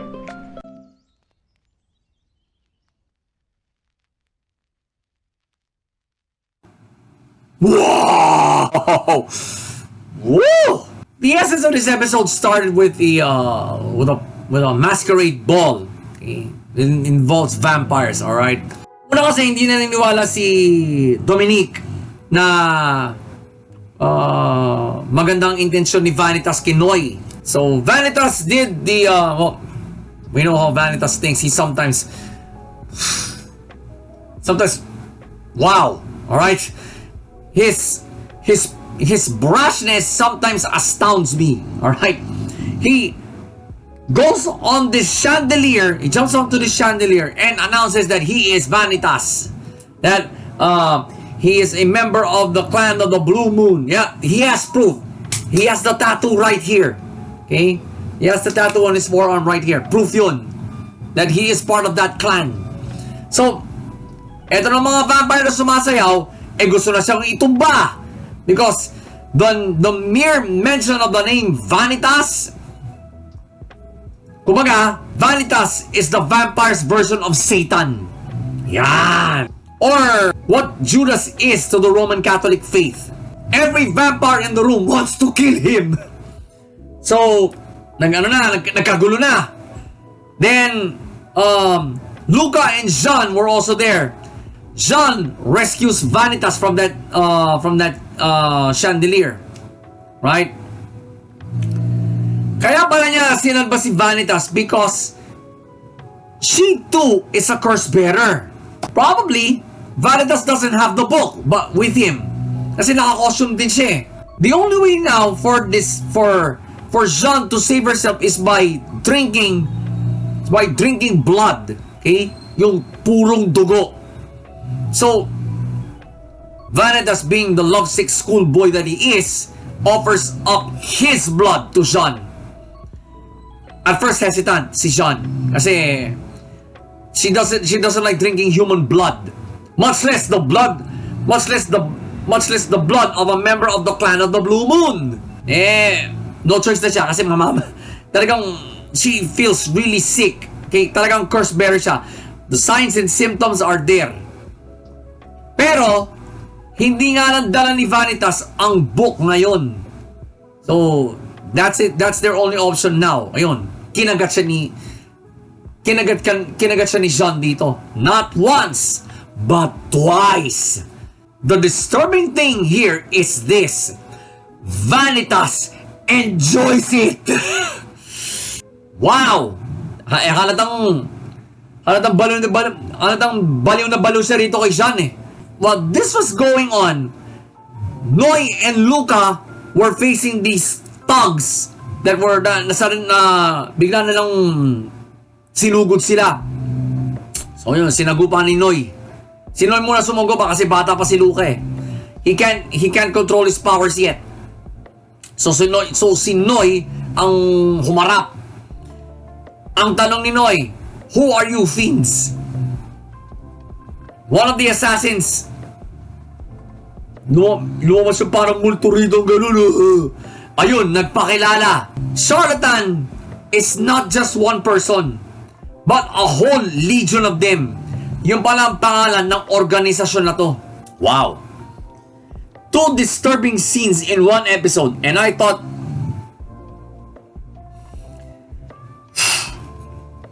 Higurashi was the most disturbing. Overall, it's a fucking good episode. Let's break it down ARD style. Pace. Every time a vampire shows his or her fangs, the pace picks up. Okay, yun ang napapansin ko rito sa anime na to. The scene between Noi and Dominique, yep, it sort of have that sexy feel, pero it's both sexy and disturbing eh. Talaga kasi talagang nagpakagat si Dominique kay Noi. And Vanitas, nasa labas na ng pintulan ng kwarto nila, naririnig lahat ito. Alright? So, well, may pagka-voyeur talaga rin si Vanitas. Talaga nakikinig siya. Wow. And of course, that disturbing scene involving Vanitas and Jean. Nung kinagat siya ni Jean dito para lang ma-save si Jean from that disease. Para hindi siya tuloy maging curse bearer. Ayun. Grabe. The pacing of this episode is nearly impeccable. Right? Because it's deceivingly slow but deliciously fast. Right? Yun lang ang madi-describe ko sa pacing ng episode na to. Flow naman. First gear shift was when Noi and Luca meet again at the Masquerade Ball. Luca has his own bodyguards. Nawawala nga si Jean eh. His bodyguards were about to apprehend Noi. Eh, sinabi naman ni Luca na, teka, uy, kaibigan ko to. Teka lang ha.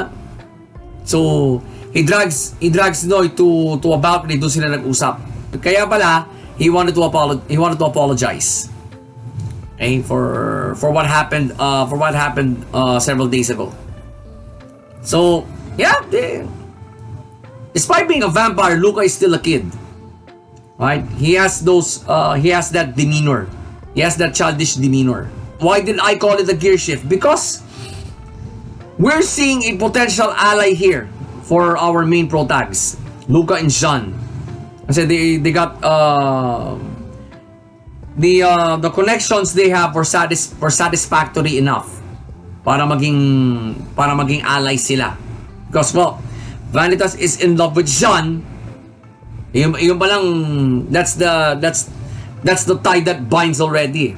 Having Jean for an ally may come in handy in future episodes. Second gear shift is when what? Vanitas announces that he is Vanitas in the middle of this ball. Yun, tumulong nga siya doon sa chandelier para marinig siya ng lahat. Gago! I don't know if Vanitas is bold or boneheaded, okay? Isa pa lang kagagawa itong ginawa niya. Right?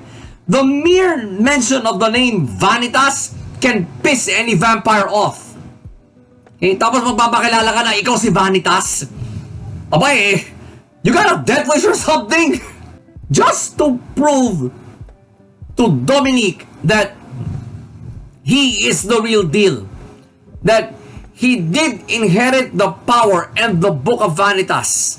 Final gear shift is when, of course, that disturbing scene between Vanitas and Jean. Right? Well, siguro nga, okay, I am 90% sure Vanitas doesn't have the book with him nung nirescue siya ni Jean. Kaya niya sinuggest na, o Jean, kunin mo na lang ang dugo ko. Sige, kagatin mo na ako rito. Ayan, oh. Tinuturo na niya kung saan siya dapat kagatin eh. Dito, ganyan. Jean is hesitant. But eventually she gave in to the literal bloodlust. So yun. She drinks Vanitas' blood. Wow, 2 beses pa niyang ginawa. At ito naman si Vanitas, enjoy na enjoy. Because it's Jean. These 3 gear shifts that I ascertained, right? Ascertained, yeah, that's a word. Will play a role in future episodes of this anime, especially the last one. Okay, we have no idea in hell what's going to happen to Vanitas after this. Plot-wise, well, malinis. I am an anime connoisseur. That's why I need to I need to do that. Right? I need to do that gesture by Freddie Mercury because the plot was really clean, deliciously clean. Kasi talagang this is the beauty of having an episode that has no backstories, no sleeper moments, and definitely talagang nakafocus yung attention mo sa main scene dito, which is the masquerade ball. Kaya pala tinuon yung attention natin dito because it is a crucial episode. Kasi something happened. Two things happened here. Charlatan exposes themselves to the public. They introduce themselves to Noi. They are charlatan. Then of course, Vanitas is tryst with Jean. So yeah, we have no idea in hell what is going to happen now to Vanitas. Kinagat na siya ng vampire. So the plot was really clean. Clean enough for a good deep dive. Okay? So, pace, flow, and plot, yep. Seamless. I nearly wasn't able to distinguish one from the other. Okay? Ganon kaganda ang episode na to. So, the case study of Vanitas, episode 4. Isip eh, no? Oh. 2 thumbs up! 2 thumbs up, mga ka-lifestyle. Now, let's do those what-if parts. What if Vanitas himself becomes a vampire? Will he still be able to use the book properly for healing purposes? Or will he now use the book to destroy the entire vampire nation? And will Noi still be there to either help him out? Tandaan nyo, Noi said something disturbing in the pilot. He would eventually kill this Vanitas. Right? If Vanitas turns into a vampire himself, will Noi now have that chance to kill him? Right? With that in mind, yung sinabi ni Noi sa pilot.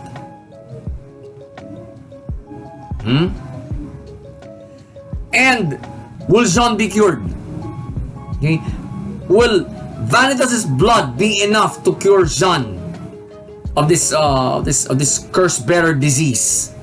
The disease that makes a vampire forget his or her true name. We still don't know. But this episode threw a lot of questions at us, especially me. Nevertheless, it's a fucking good episode another fucking good episode from this anime. And we all thought that when Mars Red ended, we're done with vampires. Nope. Here is the case study of Vanitas. So again, the case study of Vanitas, episode 4. 2 thumbs up. Hey, deliciously good 2 thumbs up, mga ka-lifestyle. Title of the next episode has been teasered. Yeah. Memoir ang tawag nila eh. So, we'll just have to wait for next week and watch that episode para malaman natin kung anong ibig sabihin ng title na to. Right? Don't trust it yet. So, in the meantime, mga ka-lifestyle, enjoy the other reviews on this digest. Right? Enjoy.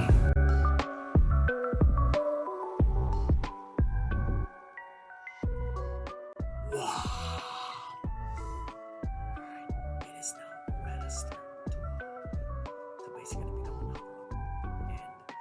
And at first she wasn't interested, but she encounters this another high school female. Her name is... ano ba yung pangalan niya?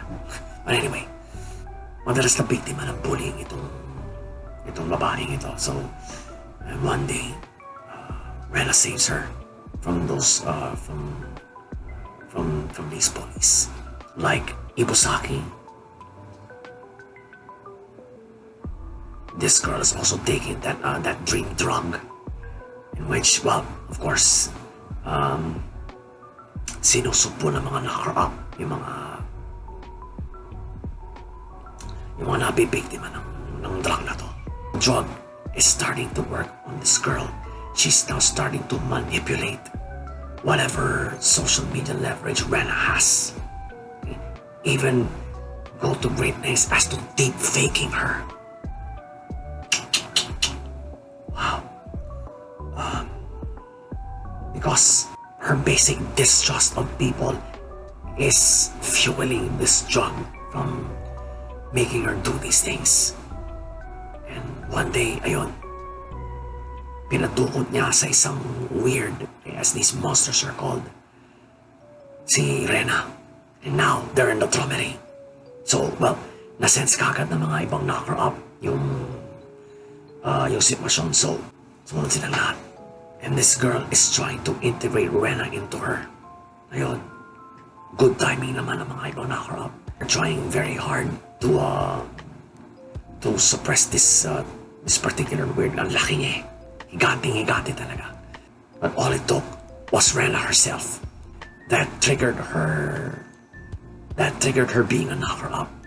Okay, yun ang nag-trigger sa kanya. Her desire to, what you call this? To make that girl see the light. All of a sudden, bang! She becomes a knocker-up. And she now has this battle spear kind of weapon. Isang taga lang niya sa weird patay. Sumabog.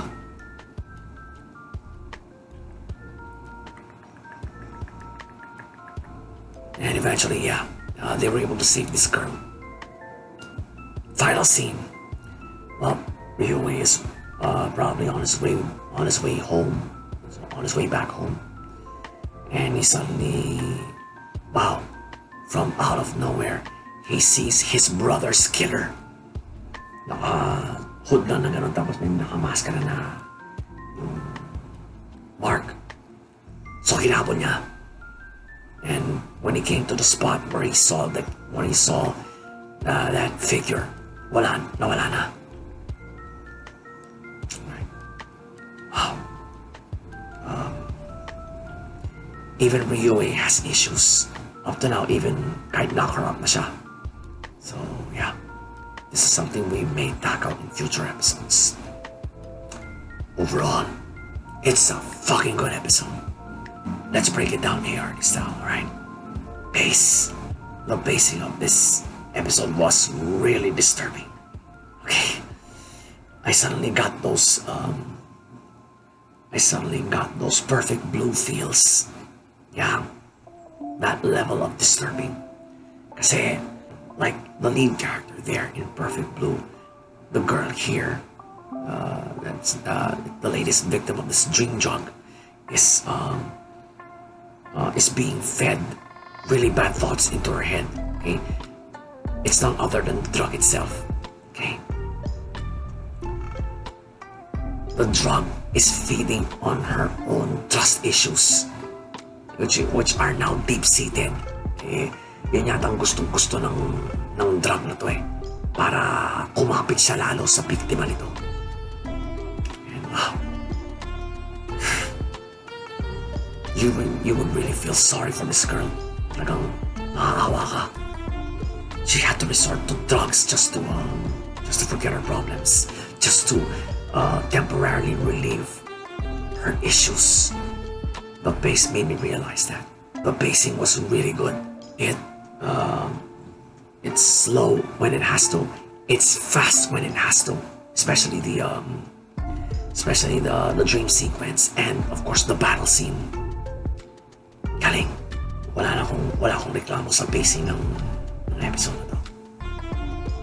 Flow naman. Well, first gear shift is when Rena saved this girl from those bullies. Right? Kasi yun pala, later on, we would find out in the episode that Rena too was a victim of bullying. But, guys, sinabi niya, that one idiot saved me. I think she was referring to Ryuhei. Talagang, if it weren't for this gear shift, the entire pacing of the episode would not have been done right. Victim of bullying itong babae, and Renak had to step in because she too has been bullied before. She's trying to help this girl find her own power and not be bullied again. Kaya niyayaya parati mag-shopping sa Shibuya, mag-hangout sa mga mall. And she is one of the most popular users on this social media app in the anime called Quaster. Right? She's one of the most popular users. Kaya we can say na influencer din itong si Rena. Second gear shift is when the deep faking started. Yan. Kasi pinalalabas ng girl na to na who's now being manipulated by this dream drug to deep fake Rena. The deep faking was a bit successful kasi everyone who has seen her on social media is now against her. Na sinasabi niyan doon na ganito, keso ganon. Na wala namang sinasabing ganon si Rena. Actually, online. Pero, not deep fake eh. So, everyone will assume it's true. Kasi mukha ni Rena ang ginamit. These deep fakes are really disturbing. And if these deep fakes do exist in real life, no one is safe. Right? Nakakatakot. It's really disturbing. Final gear shift is when, well, the moment Rena became a knocker-up, talagang she really wanted to help this girl. So she found a higher power, and bam! She becomes a knocker-up. Wow, isang dadaanan niya patay ni Weird in her debut fight. Napatay nila yung Weird na kumukontrol sa babaeng to. So another win chalked up for the good guys. And a new member has joined their team. Si Rena. About time. These 3 gear shifts that I saw, the first 2 are empowering gear shifts. I'll explain later. The last one, will play a role in this anime kasi mukhang kumpleto na ang team nila. 5 na sila. Alright? They're now a team of 5, so they can now handle these weirds anytime. Any place, weirds. We are ready for you. They now have the numbers. That's the way I see it.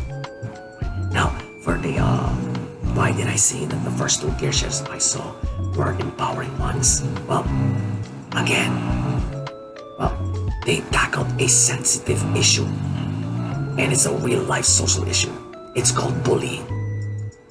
Higehiro has tackled this all throughout the second half of its run.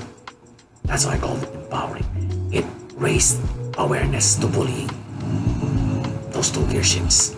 Plot-wise, malinis. Because you can see the build-up coming. And as it gets more disturbing by the scene, something's gotta give. The plot will make you realize that. It tackled a very sensitive social issue, and at the same time, it introduced to us a new member of the team.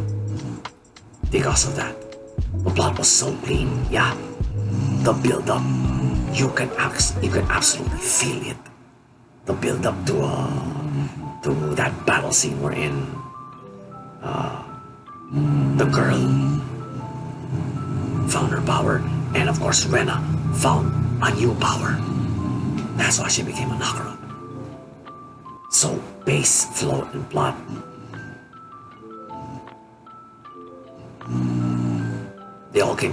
All 3 of them came together for this anime.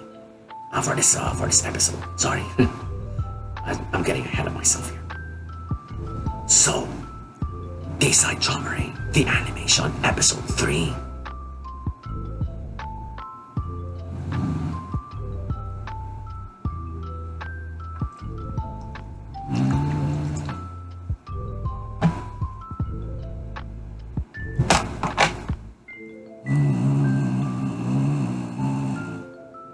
probably the first time I've reviewed this anime in ASMR. It feels really good for animes to tackle social issues like bullying, to raise awareness. Some kids, even adults, face bullying. Right? So again, like I've already told you in my reviews of Higihiro last spring. If you know someone who's being bullied, step up to the plate. If you can help him or her outright, do it. If you can't, well, call someone of authority to it. Yan na naman yan eh. It's not enough na yung walang magpapabuli. No. Someone has to step up to the plate and make a bully realize that. Make a bully know his place, his or her place. It's not enough to just teach people how not to be bullied. Right? Sometimes you really have to, as someone from the outside looking in, you really have to step up kapag nagkakasakitan na, lalo na. You really have to step in. Someone has to step in. This episode has raised awareness in me about bullying again. Higihiro has done it, and now Traumerei, the animation, has done it. Yeah. Deserve them 2 thumbs up. And of course, well, storyline's really good. So again, Traumerei, the animation, episode 3.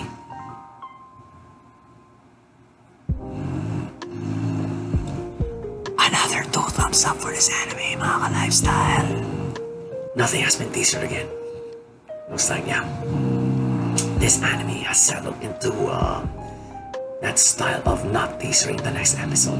Kaya, ano ba hinihintay natin? Wait for next week and watch that episode. Watch the next episode. So in the meantime, mga ka-lifestyle, well, you know the drill.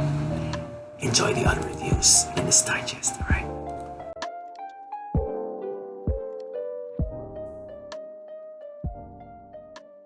Wow! The rundown. See, Baji's story now, Baji's backstory now continues. In order for Mikey to save Baji from this rival biker gang from Yokohama, he destroys the bike he used all those years ago himself. It's a moped. Alright, it's a moped. So, pinag-iinitan kasi ng gang na to yung kanyang moped eh. And Baji is trying to protect it. To free Baji from his obligations, siya na ang nagwasak sa kanyang moped. Much to the surprise of the biker gang they got involved with. And well, in typical Mikey fashion, in typical Toman fashion at the time, they trashed this biker gang, sila ni Baji. Probably the night after this happened, Baji and Kazutora were cruising around town, and Kazutora said to Baji that we need to get a new bike for Mikey's birthday. And well, Baji's down with that. So, pero ang problema, saan sila bibili? At wala naman silang pambili. So, sinabi ni Kazutora, nope, we're not going to buy a bike for Mikey. We're going to steal one. So, whoa, sabi ni Baji, whoa, tika muna Kazutora. Masama itong gagawin natin. Mikey will never approve of this. But they proceeded with it. So they chose a shop that has Mikey's dream bike, the C250T. So yeah, they broke in and they were trying to well, when they saw this customized bike this shop had, they decided to steal that instead.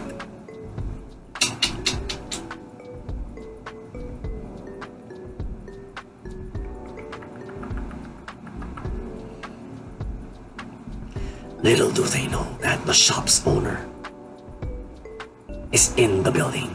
Ayun, nahuli si Baji na pinoporma na yung bike para ilabas sa shop once Kazutora lifts those shutters. Doon nila ilalabas. Right? It's probably a bad call because, well, the shop's owner is there. And, well, naramdaman siguro ni Kazutora na something's wrong. At mukhang hindi pinoporma ni Baji. So, well, he sneaks up to the shop owner and hits him in the head with these steel cutters na dala nila. Patay ang shop owner. Baji goes to check on him. He is shocked by what he discovered. The shop's owner is Mikey's older brother. Hindi nakilala ka ni Baji kasi madilim. Pero he took a real good look at his face. Ayun, nakilala niya. Well, final scene is, well, both Baji and Kazutora are being taken in or have been arrested by police at nilalagay na sila sa mobile. And, well, who comes to check out what just happened? Mikey himself. Tinanong niya kay Baji, ano nangyari dito? Ba't kayo na-aresto? And all Baji had to say to Mikey was, I'm sorry. At pero ito naman si Kazutora, I don't know, nabaliw na yata eh. Now he wants to kill Mikey. Right? Parati nga sinasabi, as he is being arrested, kill Mikey.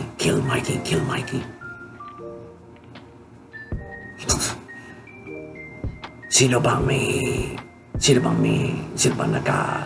nagkaroon ng idea na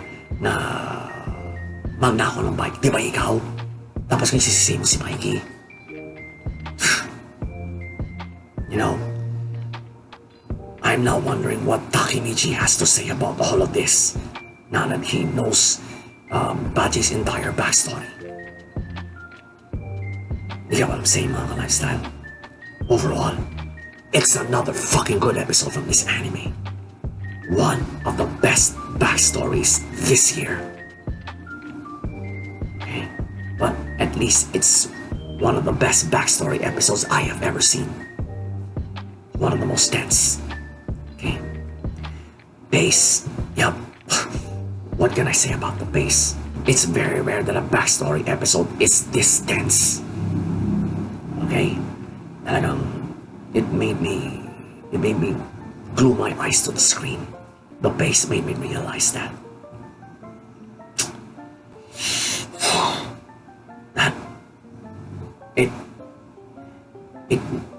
I felt that tense atmosphere for at least half the episode. I never knew a backstory like this in Tokyo Revengers would get this tense. Much less a full episode. Flow naman. Well, first gear shift is when Mikey decided to trash his own bike just to save Baji from this biker gang. Just goes to show you that to Mikey, loyalty is important. Kasi ganun siya. He's that loyal to his friends. Well, it's evident. It has been evident since the first half of its run. Ever since he started seeing Takemichi as a friend. Right? Much like he sees Draken as a friend. Right? Kumbaga, ganun na sila ni Takemichi. This is a very pivotal gear shift. Second gear shift is when Kazutora and Baji decided to steal a bike for Mikey's birthday. Mikey may be invincible, a badass. That's why he's the leader of the. That's why He's the leader of the Tokyo Magic gang up to now. But when it comes to things that that may get him or the gang in trouble with the law, yep, he does not approve of it. Okay, I'm sure he does not approve of it. Sabi pa nga ni Kasutora kanina, Mikey doesn't have to know the details. Ooh, he's the leader of your gang. He should know the details. The way I see it, yep, Kasutora acted on his own here at dinamay pa niya si Bachi. And now, he blames Mikey for all of that. He wants to kill him. Tigas ng mukha mo, Kasutora. Tigas ng mukha mo. Final gear shift. The third and final gear shift is when, nadatnan na lang ni Mikey na inaaresto na sila Bachi at Kasutora. In the shop. In his brother's own shop. Right? So yun nga, talagang nagtataka si Mikey kung bakit. Ano to? What's the deal, Bachi? Why? What's happening here? And he just had to say sorry to Mikey. The way I see it here, damay lang si Bachi rito. It was Kasutora's idea. Right? It was Kasutora's idea. So these 3 gear shifts that I saw, all of them, the way I see it, it will play a role down the line in this anime.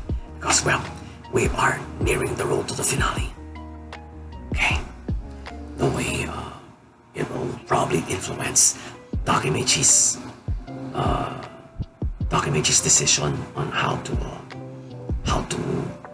if he still wants to have Bachi back to Toman, or just face the consequences with Mikey. To tell you the truth, guys, I really can't wait to see how Takemichi is going to handle this now that he knows Bachi's backstory, and of course, in essence, Kasutora. Right? Plot-wise, malinis. Right? Despite being a backstory episode, malinis ang plot. Because, although it involved I think 2 or 3 scenes put together, it still has that continuity of being Bachi's backstory on how he continues to explain to Takemichi kung ano yung pinagmulan ng galit nilang dalawa ni Kasutora. For me, it's totally baseless. Sino ba nag-isip na nakawin yung bike na yun sa mismong shop ng kapat ng kuya ni Mikey? Diba kayo? Napatay niyo pa ang kuya ni Mikey. So yeah, you deserve to go to jail. And I'm very sure Mikey did not approve of this. Now you would resort to committing this kind of a crime just to satisfy him on his birthday. Oh yeah. Pero the way I see it, Bachi apologized naman eh. Okay? But he still has to pay for his crime. And so is Kasutora, which, if you've seen the episode, he is totally unapologetic. Gusto pa nga niyang patayin si Mikey eh. Sinisisi pa niya si Mikey sa lahat ng mga nangyaring to. Tigas ng mukha mo, Kasutora. Tigas ng mukha mo. Because of how clean the plot is, I personally really want to know how Takemichi is going to deal with this. Okay? Is Bachi really worth saving or not? Now, if he's not worth saving, will he be ready to face the consequences which will be handed to him by Mikey? I'm sure as hell I don't know. Okay?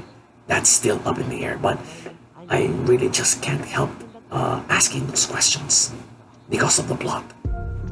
It's that clean. Right? A backstory that has no sleeper moments, no pointless banter. Talagang, you know, it's a backstory episode, and it came off of, and it's being fueled by Baji's backstory. Pace, flow, and blood. Yup. They came together for this episode. I told you guys, this is one of the best backstory episodes this year. I can boldly say that right now. It was, it's really tense. It was really tense. So, Tokyo Revengers, episode 16.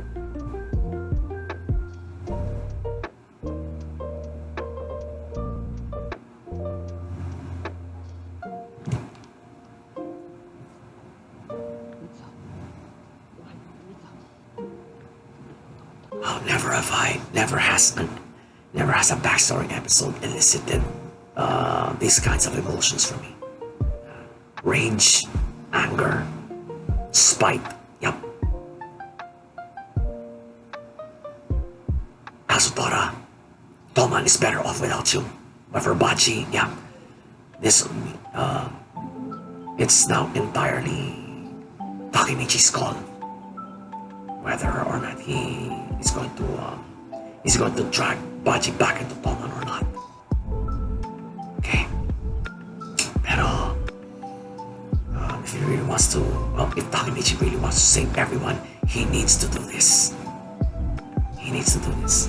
But right now, he's in the lion's den. He's in enemy territory. And he needs to do this. Yup. Mahirap ang sitwasyon ngayon ni Takemichi. And, well, in this episode, of course, Baji is telling his backstory.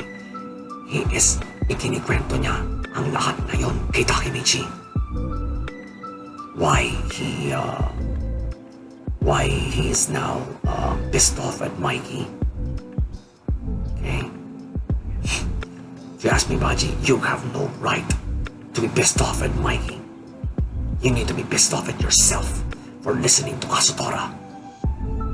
Sanay pala sa kalokohan tong putangin ng Kazutora na to eh. Right? It's only right that Kazutora is out of Toman. Kung hindi, baka doon pa lang nasira na ang gang ninyo. Kisaka would be the least of your problems.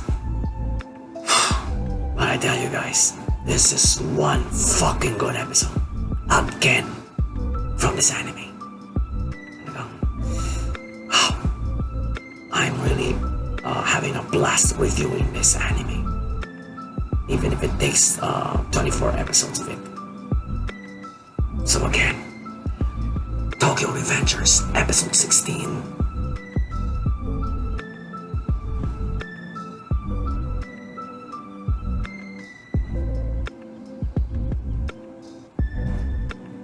Another 2 thumbs up for this anime, mga ka-lifestyle.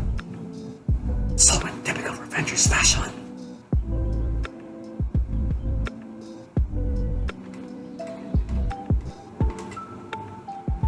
No teasers. Kaya, it's our job now to wait for next week and watch the next episode. Sigurado, may continuation ng backstory nito, so I do not fucking mind. Right? If the backstory is this good, oh hell yeah, we're gonna follow it. So in the meantime, mga lifestyle, enjoy the other reviews in this digest.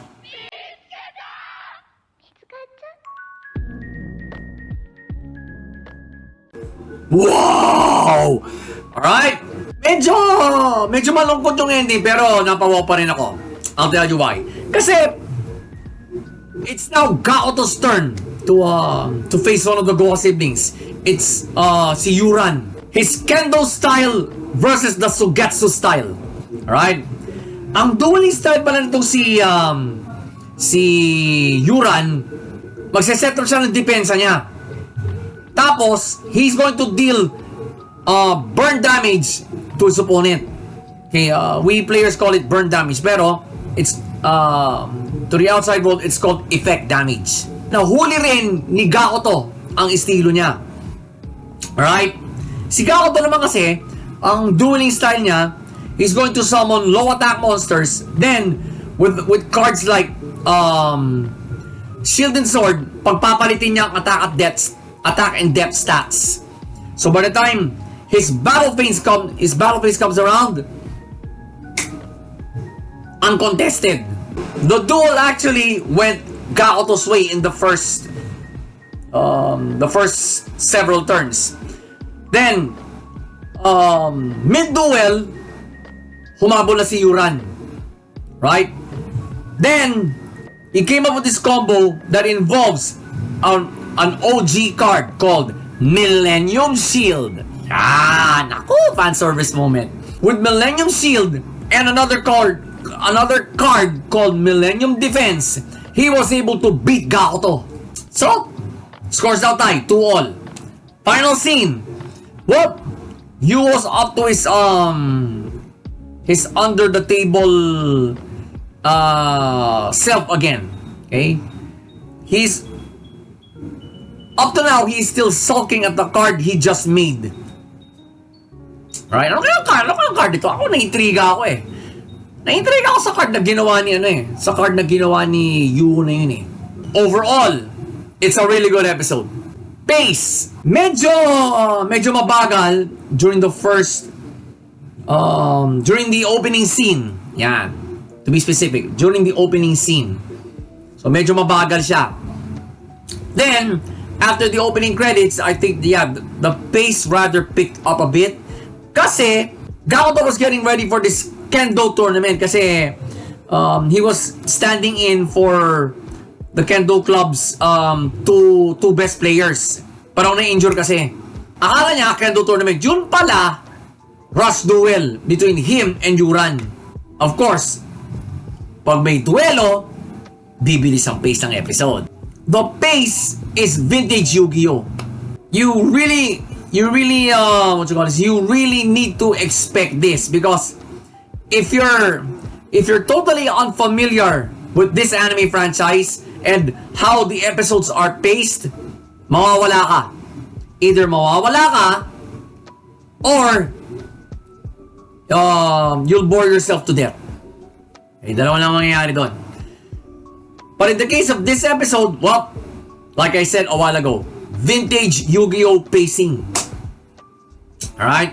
So, I got no complaints. Okay? Got no complaints for the pacing. Flow naman. Well, first gear shift here was when the Kendo Club's two players I'm talking about humingi ng favor kay Gakuto na mag-fill in muna sa kanilang slot for this upcoming Kendo tournament they're joining.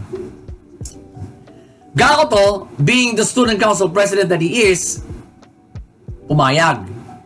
Little does he know that he's being led to a trap set by Yuran. That's the gear shift there. Yung Kendo tournament na yun. Yung pagkakahingi sa kanya ng tulong ng dalawang best player ng Kendo Club. Second gear shift is when, well,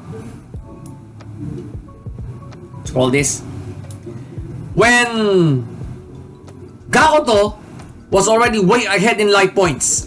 Okay, talagang lamang na lamang siya sa laban. He was he was that close to beating Yuran. Okay? Why did I call it a gear shift? Kasi medyo naging overconfident si Gakuto rito. Okay, whether we admit it or not. There was a moment of overconfidence in that. That's why I called it a gear shift. Probably. Dahil sabihin natin na sinetok siya ng kalaban. Kailangan mag-ingat ka rin kahit lamang ka sa life points. This is Yu-Gi-Oh! Whether you're down in life points, there's still time to turn it around. Ganun lang yan. Final gear shift is when what? Yuran cinches in his combo. Yan, during Gakuto's turn kasi siyang nakadepense. Probably when Gakuto activated one of his monster's effects na i-switchin ang battle position ng isang kalabang monster, The one he switched was Millennium Shield.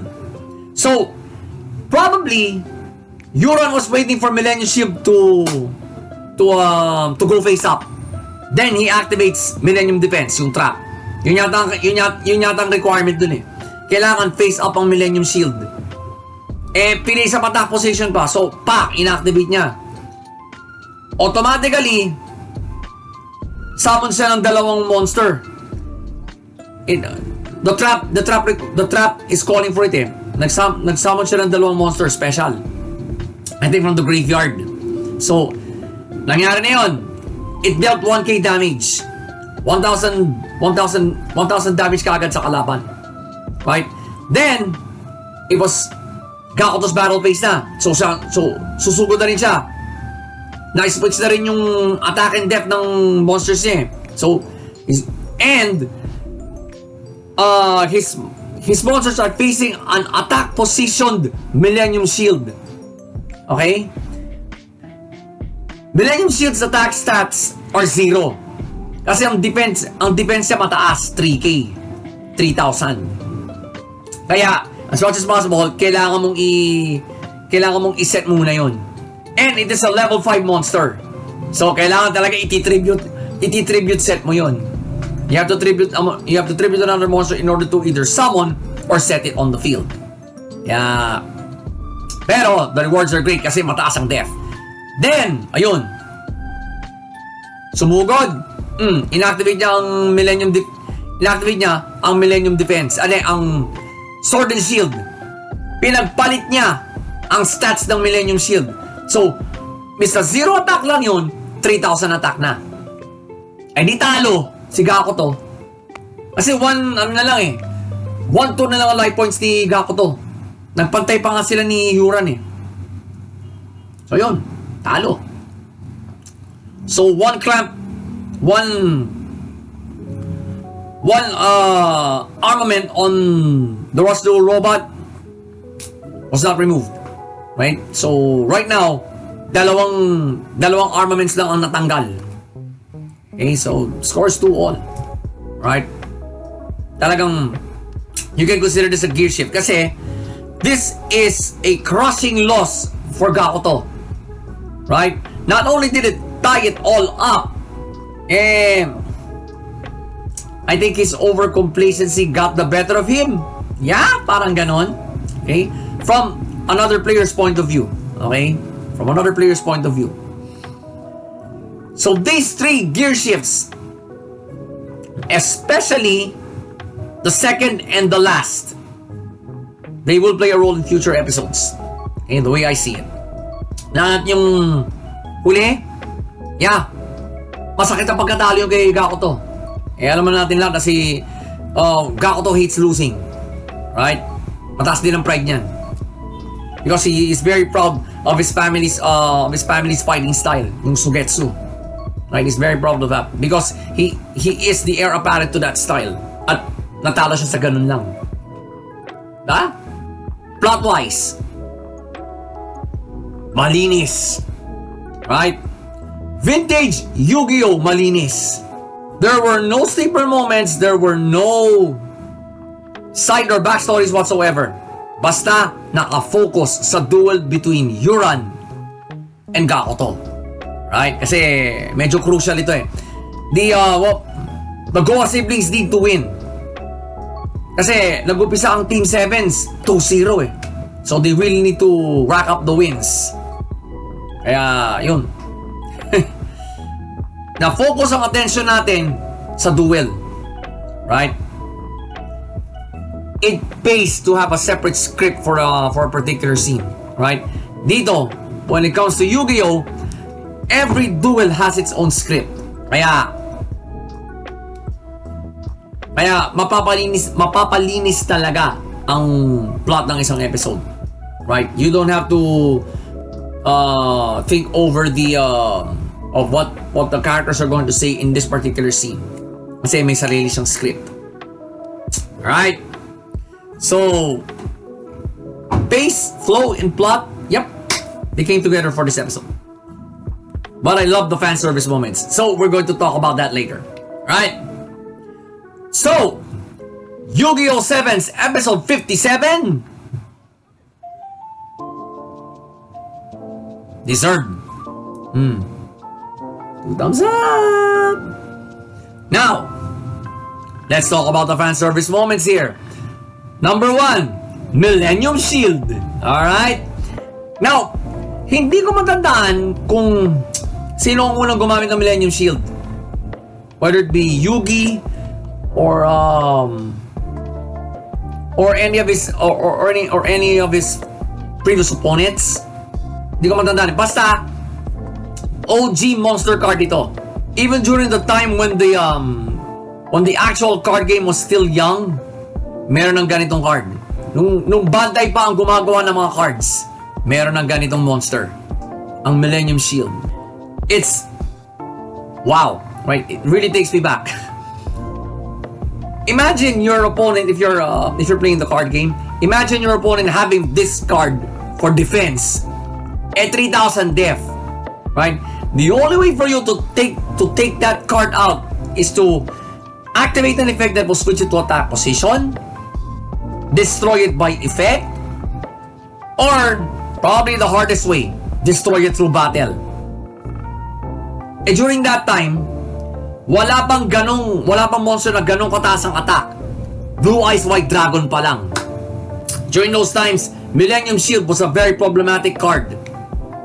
Kapag ginamitan ka nito ng kalaban mo, dumidepensa, you're gonna have a hard time removing that card from the field.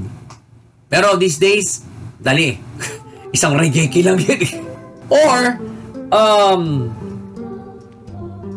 use cards such as the Monarch Stormfort, or even Super Polymerization para matanggal sa field. Pero, the fan service moment is there, right? It really takes me back to those days. Nung ginamit ng kalaban dito ang Millennium Shield. Millennium Defense? Okay na. Kailangan si Millennium Shield ang nasa field. Okay na card yun. So again, Yu-Gi-Oh! 7's episode 57. 2 thumbs up. Another 2 thumbs up for this Yu-Gi-Oh! Series, mga ka-lifestyle. Next episode has been teasered. Mukhang magulo eh. Magulo yung mga scenes. Don't trust it. Wait for next week and watch that episode. In the meantime, enjoy the other reviews in this digest, alright?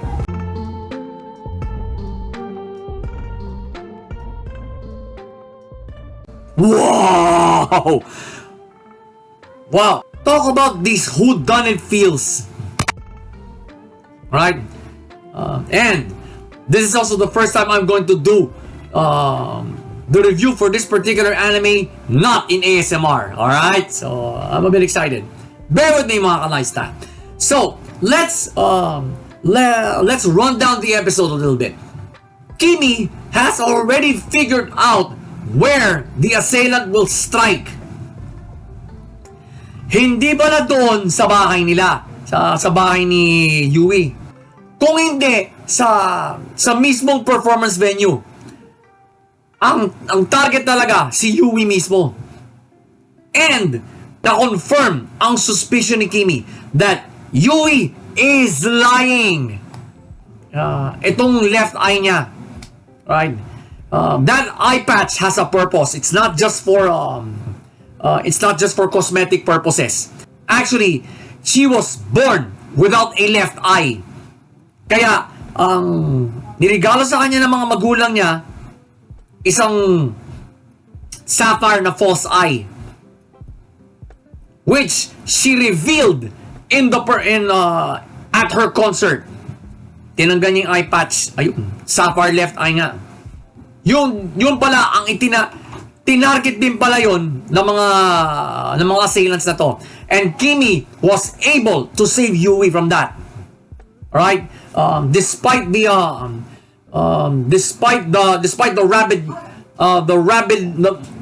noise of the rabid crowd. Right? Di nga sila magkarinigan ni Natsunagi. Right? But with the help of Bang, yeah, he's out of prison. Pinalaya siguro ni hinira muna siguro ni King, pinakiusapan na palayain muna para sa kasong to. Nakatulong si Bang at sinabi niya ang location mismo ng assassin. So there's no time kasi masyado mataas sa lugar na eh. The only way for Kimi to save Yui is by grabbing her on stage. Ayun. Muntik na. The assassin was that close to killing Yui. Now, while all this was happening, si Fuubi, yung kaibigan ni Kimi na pulis, yung kaibigan nila ni Siesta, just found out that in that house may bombang pinlanta. So, what? Kinonfirm sa kanya ni Fuubi, tumawag sa kanya. This confirms his ultimate suspicion on Yui. Nag-confess si Yui na someone wants both Kimi and Natsunagi dead. And kinonvince si Yui na ito ang kalaban niya. Pero, tinanong sa kanya ni Kimi na sinabi din ba ng mga mokong na ito that if you don't do your job, they will also kill you?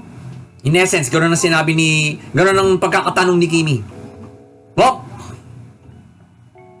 Yui said yes. So, what does that mean, mga ka-lifestyle? Yui is being harassed by an unknown enemy. Ang unang suspecha ni Kimi agad was Spes. Pero, diniscount niya agad yun kasi if Spes daw were behind this, hindi nila papatayin si Yui. Hindi nila papatayin to. Kasi her artificial left eye is made out of sapphire. So that makes her a high value asset from the point of view of Spes. Kimi now knows how Spes operates because through Bang, who is a former operative. Right? So Bang is now operating under Kimi's supervision. Ito magandang parte. Nagkatutukan ng baril si Yui at si Kimi. Because Yui was that desperate in killing both of them. Medyo natawa nga ako sa scene yan eh. Ang binulot na baril ni Kimi, parang ladies pistol lang. Yung binulot na baril naman ni Kimi talaga 45. Ang haba. Alright? Yeah, well, it's a standard issue among private detectives yata yung ganong klaseng baril. Okay? Yung talagang 45 ang masasabi mo. Alright? But, yeah, 45 yun. 45 dala ni Kimi. It's a bigger gun. Alright? So, it's a face-off that says, mine is bigger than yours. Pero, Natsunagi steps in, sabi niya, ano na namin pareho ang buong kwento mo, Yui. So, in essence, okay, I'm just telling it in my own words, mga ka-lifestyle. Why not be friends with us? Why not join us on our next vacation? Okay, so kumbaga gini girl talk na niya si Yui. Then that gave enough time for Kimi to press away Yui's pistol. Sabi niya kay Yui, kung ikaw tinatarget ng organization na to, so are us. So are me and Natsunagi. Consider us your fellow targets. Teka, sama ka na sa amin. Pumayag din si Yui. Another member of Team Kimi is born. Yui Aikawa is her name. And, whoa, super yamang Japanese idol. Okay? Anak mayaman na, heredera na, idol singer pa. Wow. Okay. Final scene. Whoa, okay? It's a very surprising final scene for me because nagpakita na ang anak ni Siesta. Ngayon ko rin nalaman, may anak pala si Siesta? Sa final scene na to, nagkukumperensya si Siesta, si Kimi, at itong si, I forgot her name. Okay? Pero, halatang anak ni Siesta, medyo kamukha niya. Although, this girl is bigger than her mother. Medyo sad ako because this final scene was on the day of Siesta's death. I guess her final words to both her daughter and Kimi are somewhere down the line, you two need to work together. Okay? For the long haul, please do it. So, mukhang sa pagkakasabi ni Siesta, talagang mukhang nagka-premonition na siya na this will be the date that she's going to die. So, kumaga, parting words na yun to her daughter and to her most trusted associate, nga si Kimi. Her, you can say, apprentice. Sa kanya natuto si Kimi. Now, Kimi is using whatever he learned from Siesta. Now that he's a detective himself, although he's not willing to admit it. Pero, yep, he is a bona fide detective now. Now that he's solved 2 big cases already. At naging member pa ngayon ng team niya yung dalawang babaeng natulungan niya. Wow, all right. So Team Kimi has just expanded, and based on the final scene, it will expand. Overall, it's a fucking good episode. All the elements of a detective anime are in this episode. Nasabi ko sa inyo mga ka-lifestyle. Pace pa lang. Well, in every detective anime, there will always be one episode wherein every piece of the puzzle has fallen into place. All the lead characters have to do is to catch the culprit. Yung ang ginawa nila Kimi at Natsunagi dito. Okay? The pace will make you realize that. Okay? The pace is just right for this kind of an episode. Sure, there are tense moments yun, yung assassination attempt kay Yui. Talagang, if you would watch that scene, the arrowhead is already right here. And it's already an inch closer. Nandito na, Ayan, nandito na. Sa left eye ni Kimi. Sa left eye ni Yui. And that arrowhead, Yui's left eye is the least of her problems. Pag tumusok na gano'n nyo, patay siya dun. Lulusot sa likod niya yun. Lulusot sa batok niya yun, sigurado. She was that close to death. Okay? That was tense. Okay? Another tense moment. Doon nagkatutukan sila ng baril ni Kimi. Yup. Pero, you could see who's the more calm and collected while holding the gun. Si Kimi. Right? He was patiently waiting for a really good answer from Yui, while Yui is halatang nanginginig yung kamay niya, nanginginig yung baril sa nervyos niya. Halatang hindi sanay humawak ng baril. Right? And she's just a kid. Okay? What do you expect? Normally kasi, pag private detective ka, not only do you have a firearms license, you also have a permit to carry. Some countries allow you that. Okay. I think in the Philippines, yes, allowed ka. Okay. I think in Japan, yes, you're allowed. Age of majority in Japan is 13. Kimi is just a high school senior, so he can now apply for both a firearms license and a permit to carry because he is also a private detective. Deep dive. The pacing made me deep dive into this episode. Flow naman! Well, first gear shift was the assassination attempt. It set off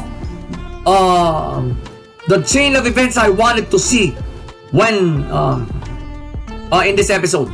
Okay? It set off the chain of events I wanted to see, wherein siyempre mapapasalamat sa mga sumama sa kanya. Then Kimmy will subtly ask that question, why did you want to have us killed?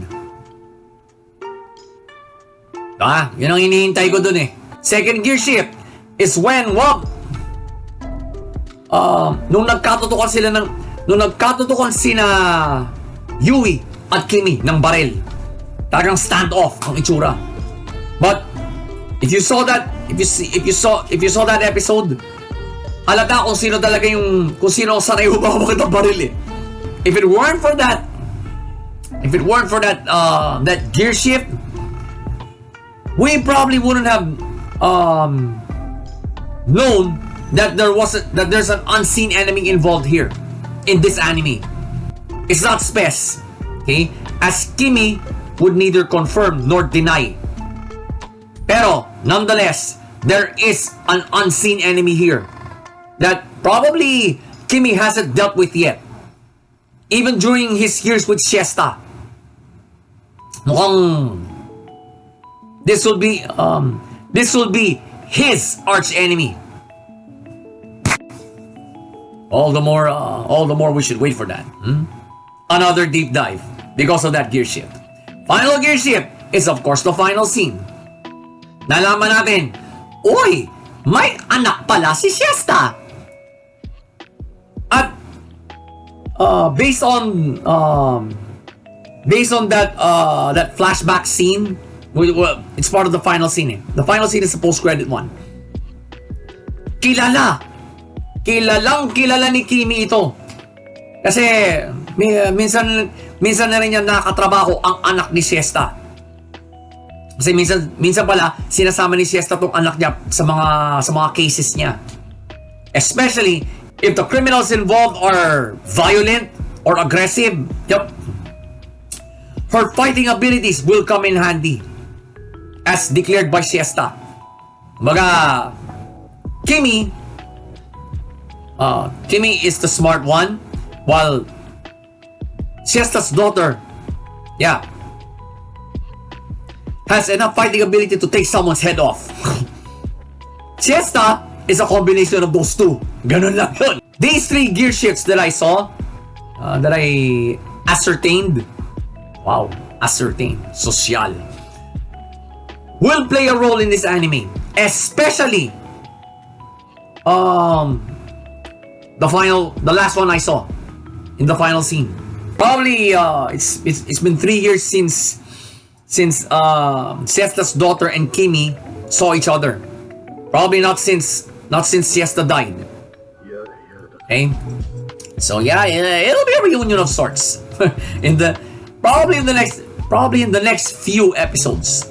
We're not sure yet. Another great episode from this anime. Talagang it's living up to its billing as a member of the detective genre. Talagang if you're into Detective Conan, Psycho-Pass, ano ba mga famous detective animes, or any other detective anime, you're going to enjoy The Detective Is Already Dead. 4 episodes in, I can now tell you guys, it is worth the time of every detective anime fan. So, The Detective Is Already Dead, episode 4? Hindi ko na makakalimutan. 2 thumbs up. Alright? 2 thumbs up. I'm not going to waste my time anymore gathering all the deep dives that I can and blurt them all out after my rating. Nope. Once a deep dive signal comes into my head, I will share it to you guys. Katulad ng ginawa ko just now. For every gear shift, there's a deep dive. For every explanation of the pacing, there is a deep dive. I don't wanna forget these deep dives I see in an anime episode. Okay? It's for your benefit, guys. Right? It's for your benefit, mga ka-lifestyle. Because once I reserve them all for later, yep, I tend to forget them. Kaya, from now on, basta pag meron ako nakitang deep dive in a gear shift, in the pacing, or even in the plot, you will get it right away. Right? You will get it right away, mga ka-lifestyle. I guarantee you that. So, back to this episode. Ang ganda! Right? And Kimi has gained another member of the has recruited another member to his team. Right? He now has the heart, represented by Natsunagi, the money, and the money represented by Yui. Sinabi ko nga sa inyo heredera na si Yui, idol pa. Wow. Okay, that's you don't see that combination in a girl every day. Kimi is now getting this unique mix of team members Okay? He got Natsunagi because Natsunagi has Siesta's heart. Diba? Heart transplant. Successful heart transplant patient si Siesta. Si Siesta tuloy. Si Natsunagi.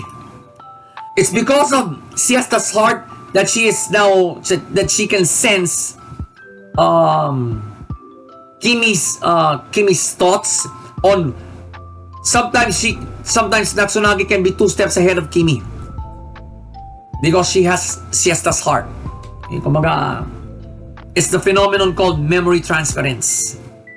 Now, Yui has been added to the team. Well, pwede naman siguro pakiusapan ni Kimi na kay Yui na, uy, baka pwede mo kaming what you call this, bilan ng ganitong gadget, or maybe you can have us book a fancy hotel na malapit sa suspect, mga ganun. mga pasimpleng request, mga ganun. Alright? He probably can do that now. Kasi malaki rin ang utang na loob ni Yui ngayon kila Kimi. And wow, I'm a bit excited as to how Siesta's daughter can now figure in all of this. Things are looking up. Okay? Things are now looking up for the former sidekick of the world's greatest detective. So again, the detective is already dead. Episode 4. 2 thumbs up. Hey, welcome to the Game Yui type of 2 thumbs up, mga ka-lifestyle. Title of the next episode has been teasered. Ang gulo So, hindi ko pagkakatiwalaan ng title na to. I don't know about you, mga ka-lifestyle. I am going to wait for next week and watch that episode. So, kasi tumitindi na ang deep dive factor ng anime na to. Power tip: do not treat this anime as just a I don't think you can call this a romance anime. It's mainly a detective anime. Kung hindi ka sanay manood ng mga detective animes, do not watch this. Right? So in the meantime, mga ka-lifestyle, enjoy the other reviews in this digest, right?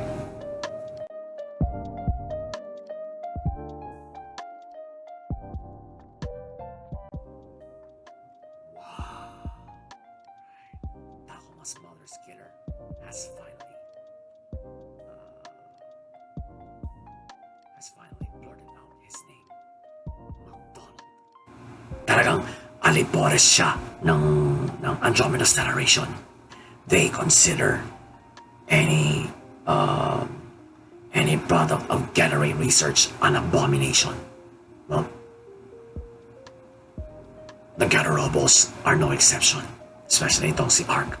One night, medyo kinalma na si Takuma, but he couldn't sleep. He couldn't sleep. And strangely enough, so are the other So are the other arc pilots, si Kamui at si Baku. All three of them couldn't sleep because they are being haunted by these ghosts. Here's where the fan service moments come in. Okay? Ang nagpakita kay Takuma, si Professor Sotome. Ang nagpakita naman kay Baku, yung kuya niya, si Tahir. Si Kamui naman, ang tatay niya, yung dating hari ng Saurian Empire, dating kalaban ng mga Getter Robo yon. These three spirits led them to the old Getter Research Institute. They led them to the basement, and wow, right? Talk about a paranormal event. What they were seeing there was probably Getter Dragon's last act, and probably the first appearance of the Andromeda Stellation 19 years ago. So every human figure in there was a ghost. All three pilots are seeing, probably Getter Dragon's last act, and of course Shin Getter. Okay. Nakita tuloy ni Takuma yung multo ng tatay niya, si Ryoma. Just takes me back. Ryoma is quite a sweater in his own time. Okay? May pinagmana naman si Takuma. Okay? But unlike his father, si Takuma talaga barbado to. Si Ryoma naman kasi, he's a trash talker, but he can back those words up.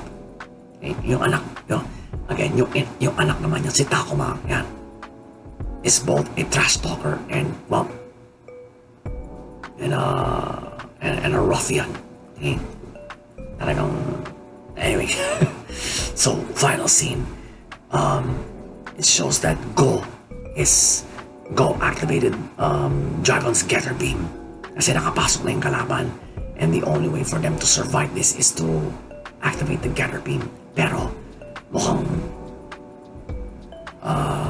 nakati sa lakas ng Getter Beam na to si Go. And Takuma is actually telling him to stop. Okay? Although, they are fully aware that this is a paranormal. This is, you can say a poltergeist. Okay?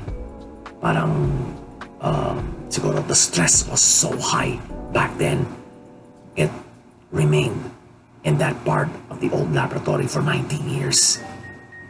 I think these spirits are reenacting that event over and over again. It was,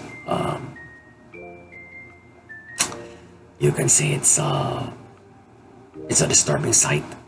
Yeah. Overall, it's a really good episode. I'm going to break it down. AR this time muna. Pace. The pacing was really good. Okay? Because it built up to that point wherein all three Getter Arc pilots are witnessing a poltergeist of sorts. What actually happened 19 years ago. As, meron pa ng tinatagong isa pang Getter. Si Professor Sotome is called Getter Dragon. Mukhang hindi nagamit talaga ito sa labanan. Only that time ginamit ito kasi pinasok na ng kalaban. So the pacing of this episode will make you realize that. Kasi bukod pa sa fan service moment, kasi pinakita ni si Professor Sotome, si Tahir, even the Dinosaur Emperor, yung tatay ni Kamui. And of course, the original Getter pilots, yan, si Yoma, si Jin, si Go, and even that rookie that temporarily replaced him kasi na-injure minsan si Go. Winarinig ang pangalan ni Rookie, "You better not damage my Getter. Kundi, takot ka sa akin pagbalik mo." Binantahan pa eh. The bass made me feel those OG Getter Robo. I got that Shin Getter Robo feels again. The way I felt them when I was a kid when I first watched Getter Robo. Like a memorable. Very memorable. Flow naman. Well, first gear shift is when Takuma is having a sleepless night Kasi he was so worked up with seeing his mother's killer again. Yeah. Any average human would not sleep really well because of the stress. It's quite understandable. I call that a gear shift because, well, it goes to show you that even his immortality has a weakness. His demeanor is like a normal human's. He functions like a normal human. Kasi he's gone through a very stressful event. Hindi ka talaga patutulugin ng stress mo. It happens, okay? It happens even to me. So I kind of related to that gear shift. That's why I called it a gear shift. Second gear shift is when these three spirits led the three gather pilots to the entrance to the old lab, yung talagang basement. I don't know if someone is pulling the strings or talagang may nagmumulto sa bagong gather research lab. All we know now is that the Arc pilots are getting an education they will never forget. It's actually an education from the other side. Scary. Final gear shift is when Go was actually using Gather Beam to eliminate these threats na nakapasok sa lab. Although pointless, Takuma is telling him to stop. Kasi hindi na nagugustuhan na nakikita ni hindi na nagugustuhan ni Takuma ang nakikita niya.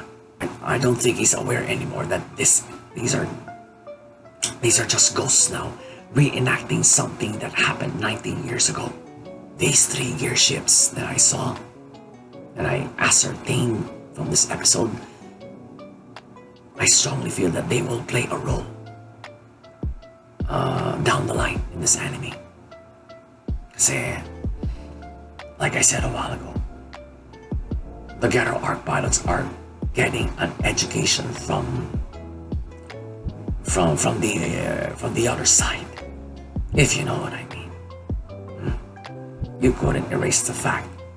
I couldn't erase the fact that this is a rather disturbing episode because it involves ghosts now.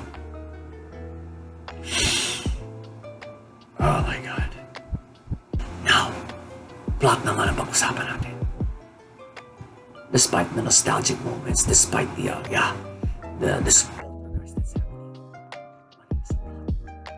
it just goes to show you that something is pulling the strings here. Or it's just that a poltergeist. It's a paranormal event is happening in front of the Gather pilots, the Gather Arc pilots. They are being like I've been saying all this time, educated by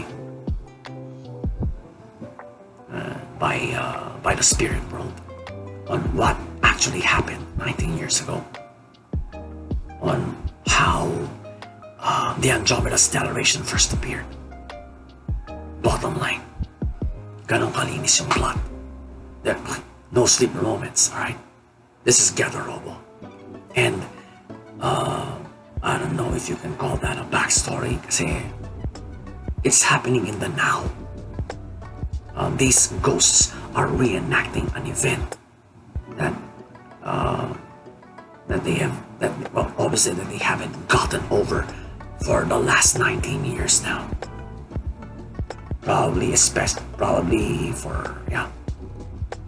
Especially Professor Satome's ghost. Pace, flow, and plot. They all came together in this episode. As a fan, you would actually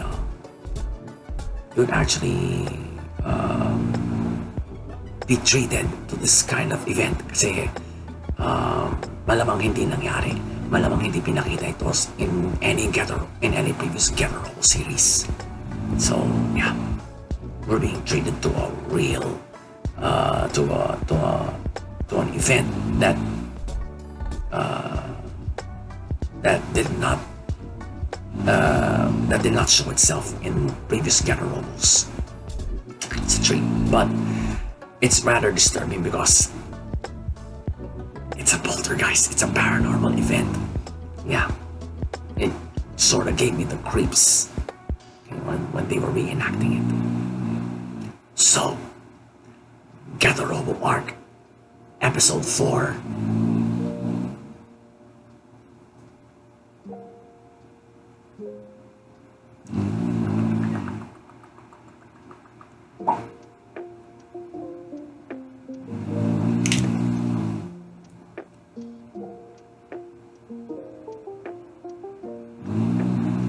I gave it the 2 thumbs up because mainly of the fan service moments I saw here.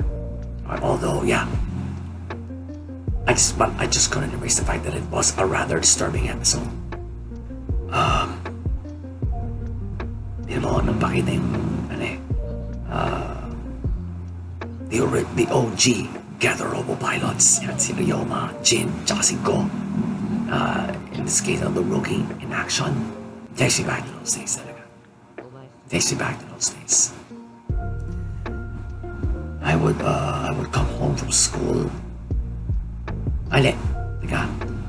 Sabado nga pala ini-air ang Shin Robo nung ano sa dito. Right? That was around 1980. When I first watched Robo. Channel 13 pa nun. Channel 13. Napanood ko yan. Because I was so fascinated with, wow, okay, a super robot with interchangeable parts. You can actually form 3 different super robots with these planes. Like, ang cool. I find it really cool back then. Up to now, I still find it cool. Someone has yet to at least imitate Robo. Wala talagang no one even dared to come up with another mega series of this nature. Wherein, pag kahit anong pag-merge ang gawin nila, may mabubuo pa rin silang super robot. Wala talagang Robot is a really unique mega franchise. Up to now, it hasn't been, no one even dared duplicate it. Okay? No one even dared duplicate it. Talagang kakaiba yung, kakaiba yung star of the show. Okay, kakaiba talaga. Tsaka yung storyline. Well, the storyline is rather vintage Konagai. Okay? It has all shades of Mazinger Z in Gatorobo. Really takes me back to those days. So again, Gatorobo Arc, Episode 4.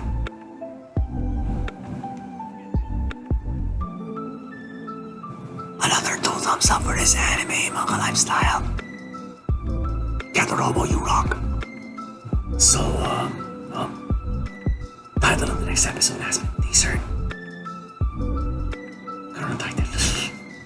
That's why I don't trust animes that easily. I don't trust teasers that easily, especially kung title lang. Hihintayin ko na lang ang next week at papanoorin ko ang episode na yan. That's the logical way to do. Okay, that's the logical way to go. In the meantime, mga ka-lifestyle, enjoy the other reviews in this digest while you're at.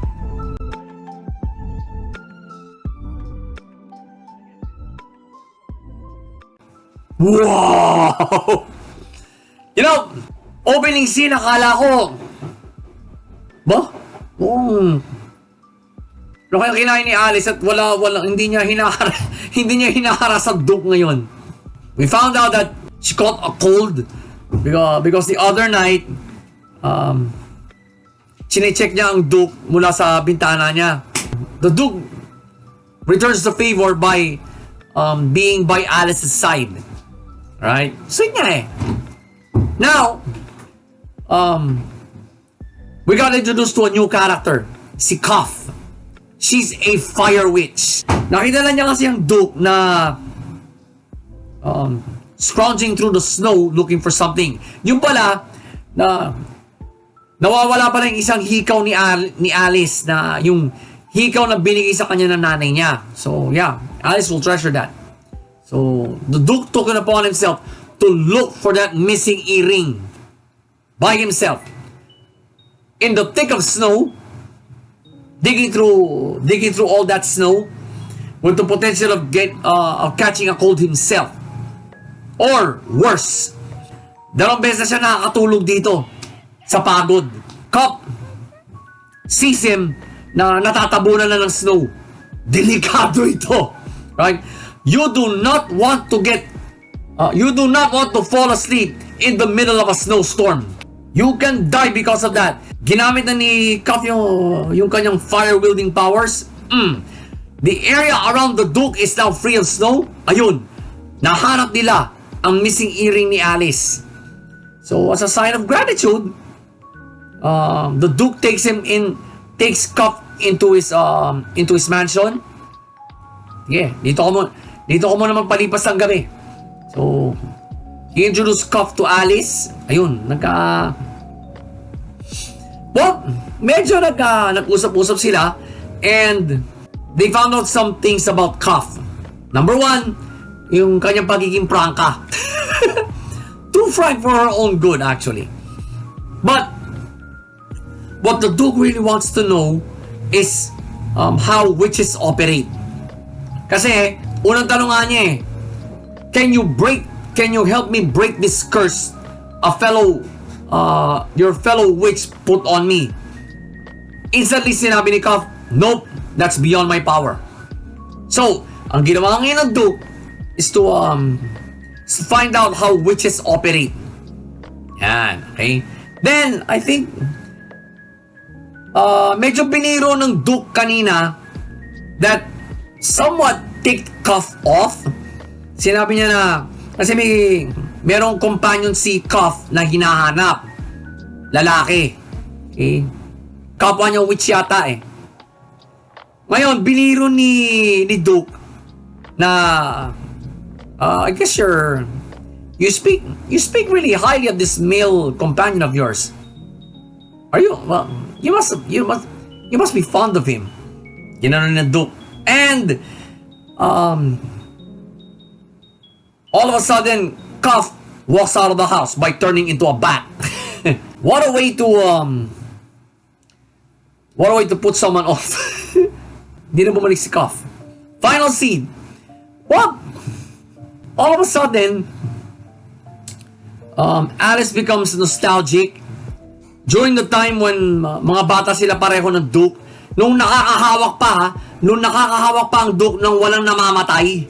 Yan. She remembers that, and nasabi ng Duke yung naalalang words ni Alice nun. Right? That Alice looks like a snow fairy.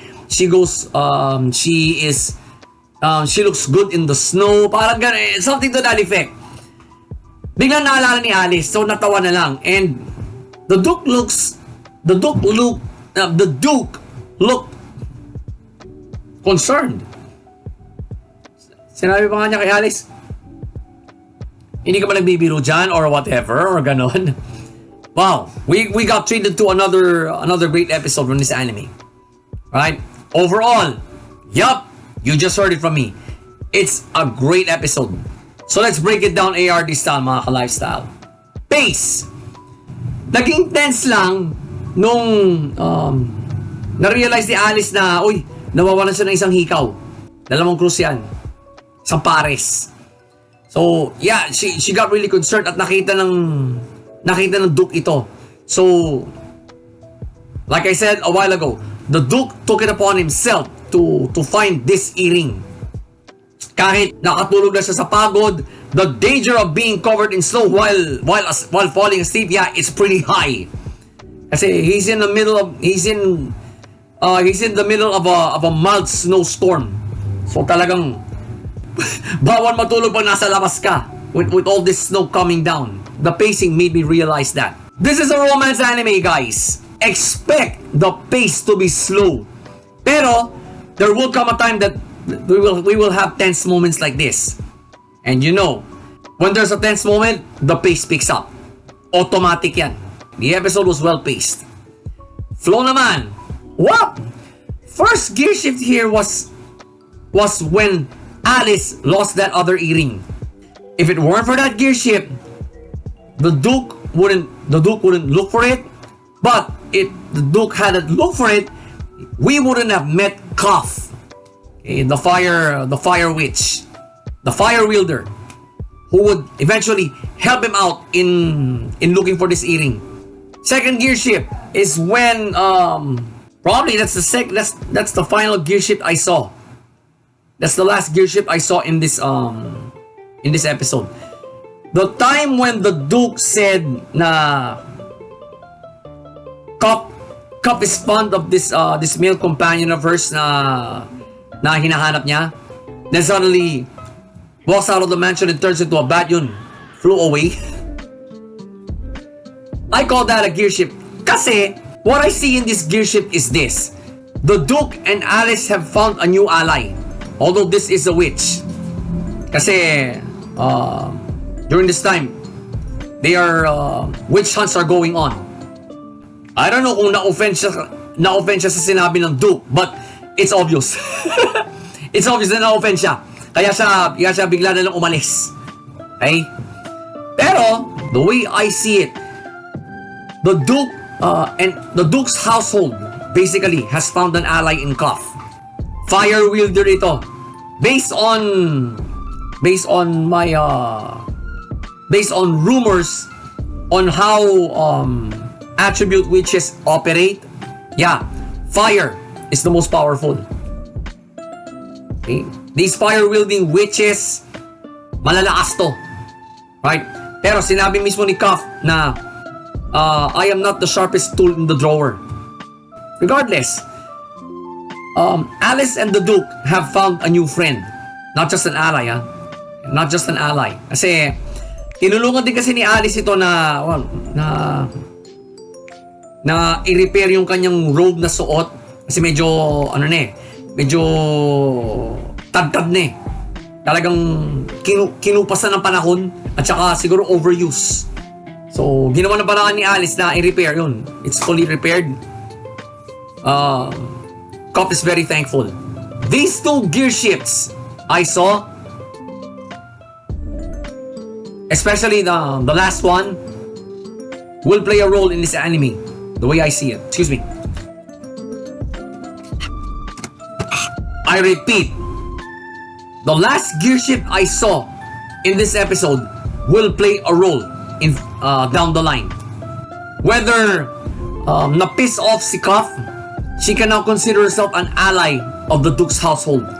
The Duke is desperately looking for a solution to this curse, to break this curse, not just ways around it. Like what Alice discovered in episode 3. Talagang, the Duke really wants to be rid of this curse so that he can get on with his life. So that, well, he can be a proper boyfriend to Alice. Okay? Or para maligawan naman niya ng lubusan si Alice. Okay? And you could, in episode 3, Alice has shown that frustration. Sana. Hopefully, Cuff will find a way to help the Duke out with this problem. It's another great episode from this anime. And it's explain ko mamaya, alright? So, the Duke of Death and his Maid, episode 4. 2 thumbs up! Alright? 2 thumbs up. Now, what role will Cuff play now in this anime? The way I see it, she is a witch. And I don't completely believe what she said. That she's not the sharpest tool in the drawer. She's a fire witch, for God's sakes. Normally, malalakas na witch ito. Okay? Malalakas ang mga spells na binibitawan ng mga to. And with power comes influence. So she might know some people who can place such curses.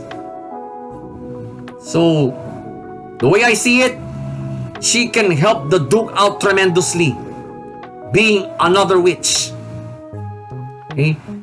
Although, well, it's a rule na the only person that can break a curse is the one who placed the curse, witch or no witch. Okay? Much more witch. Hindi basta-basta matatanggal to. In some cases, even if you kill the witch that placed that curse, hindi matatanggal. Bagkus, you need that witch alive para matanggal mo ang sumpang yan. So that's probably the case with the Duke. He needs to find the witch that placed that curse on him. He needs that witch alive. Okay? It's no use to him if that witch is already dead. Right? Kasi may mga witch hunts na nangyayari ngayon sa palpaligid ng Duke. That will complicate things, okay? Because the moment the Duke finds out that the witch who placed the curse on him is dead, he can kiss his hopes of breaking that curse goodbye. Having a witch for an ally, yeah, this can help the Duke tremendously. Like I said a while ago. Kasi marami rin nalalaman ito. Ayaw lang niya munang i-disclose because, well, it might endanger her own status as a witch. Hindi natin masisisi si Cuff kung nag-iingat siya for her own protection. At siguro naiintindihan din ng Duke yun. Naiintindihan din. But wag nyo.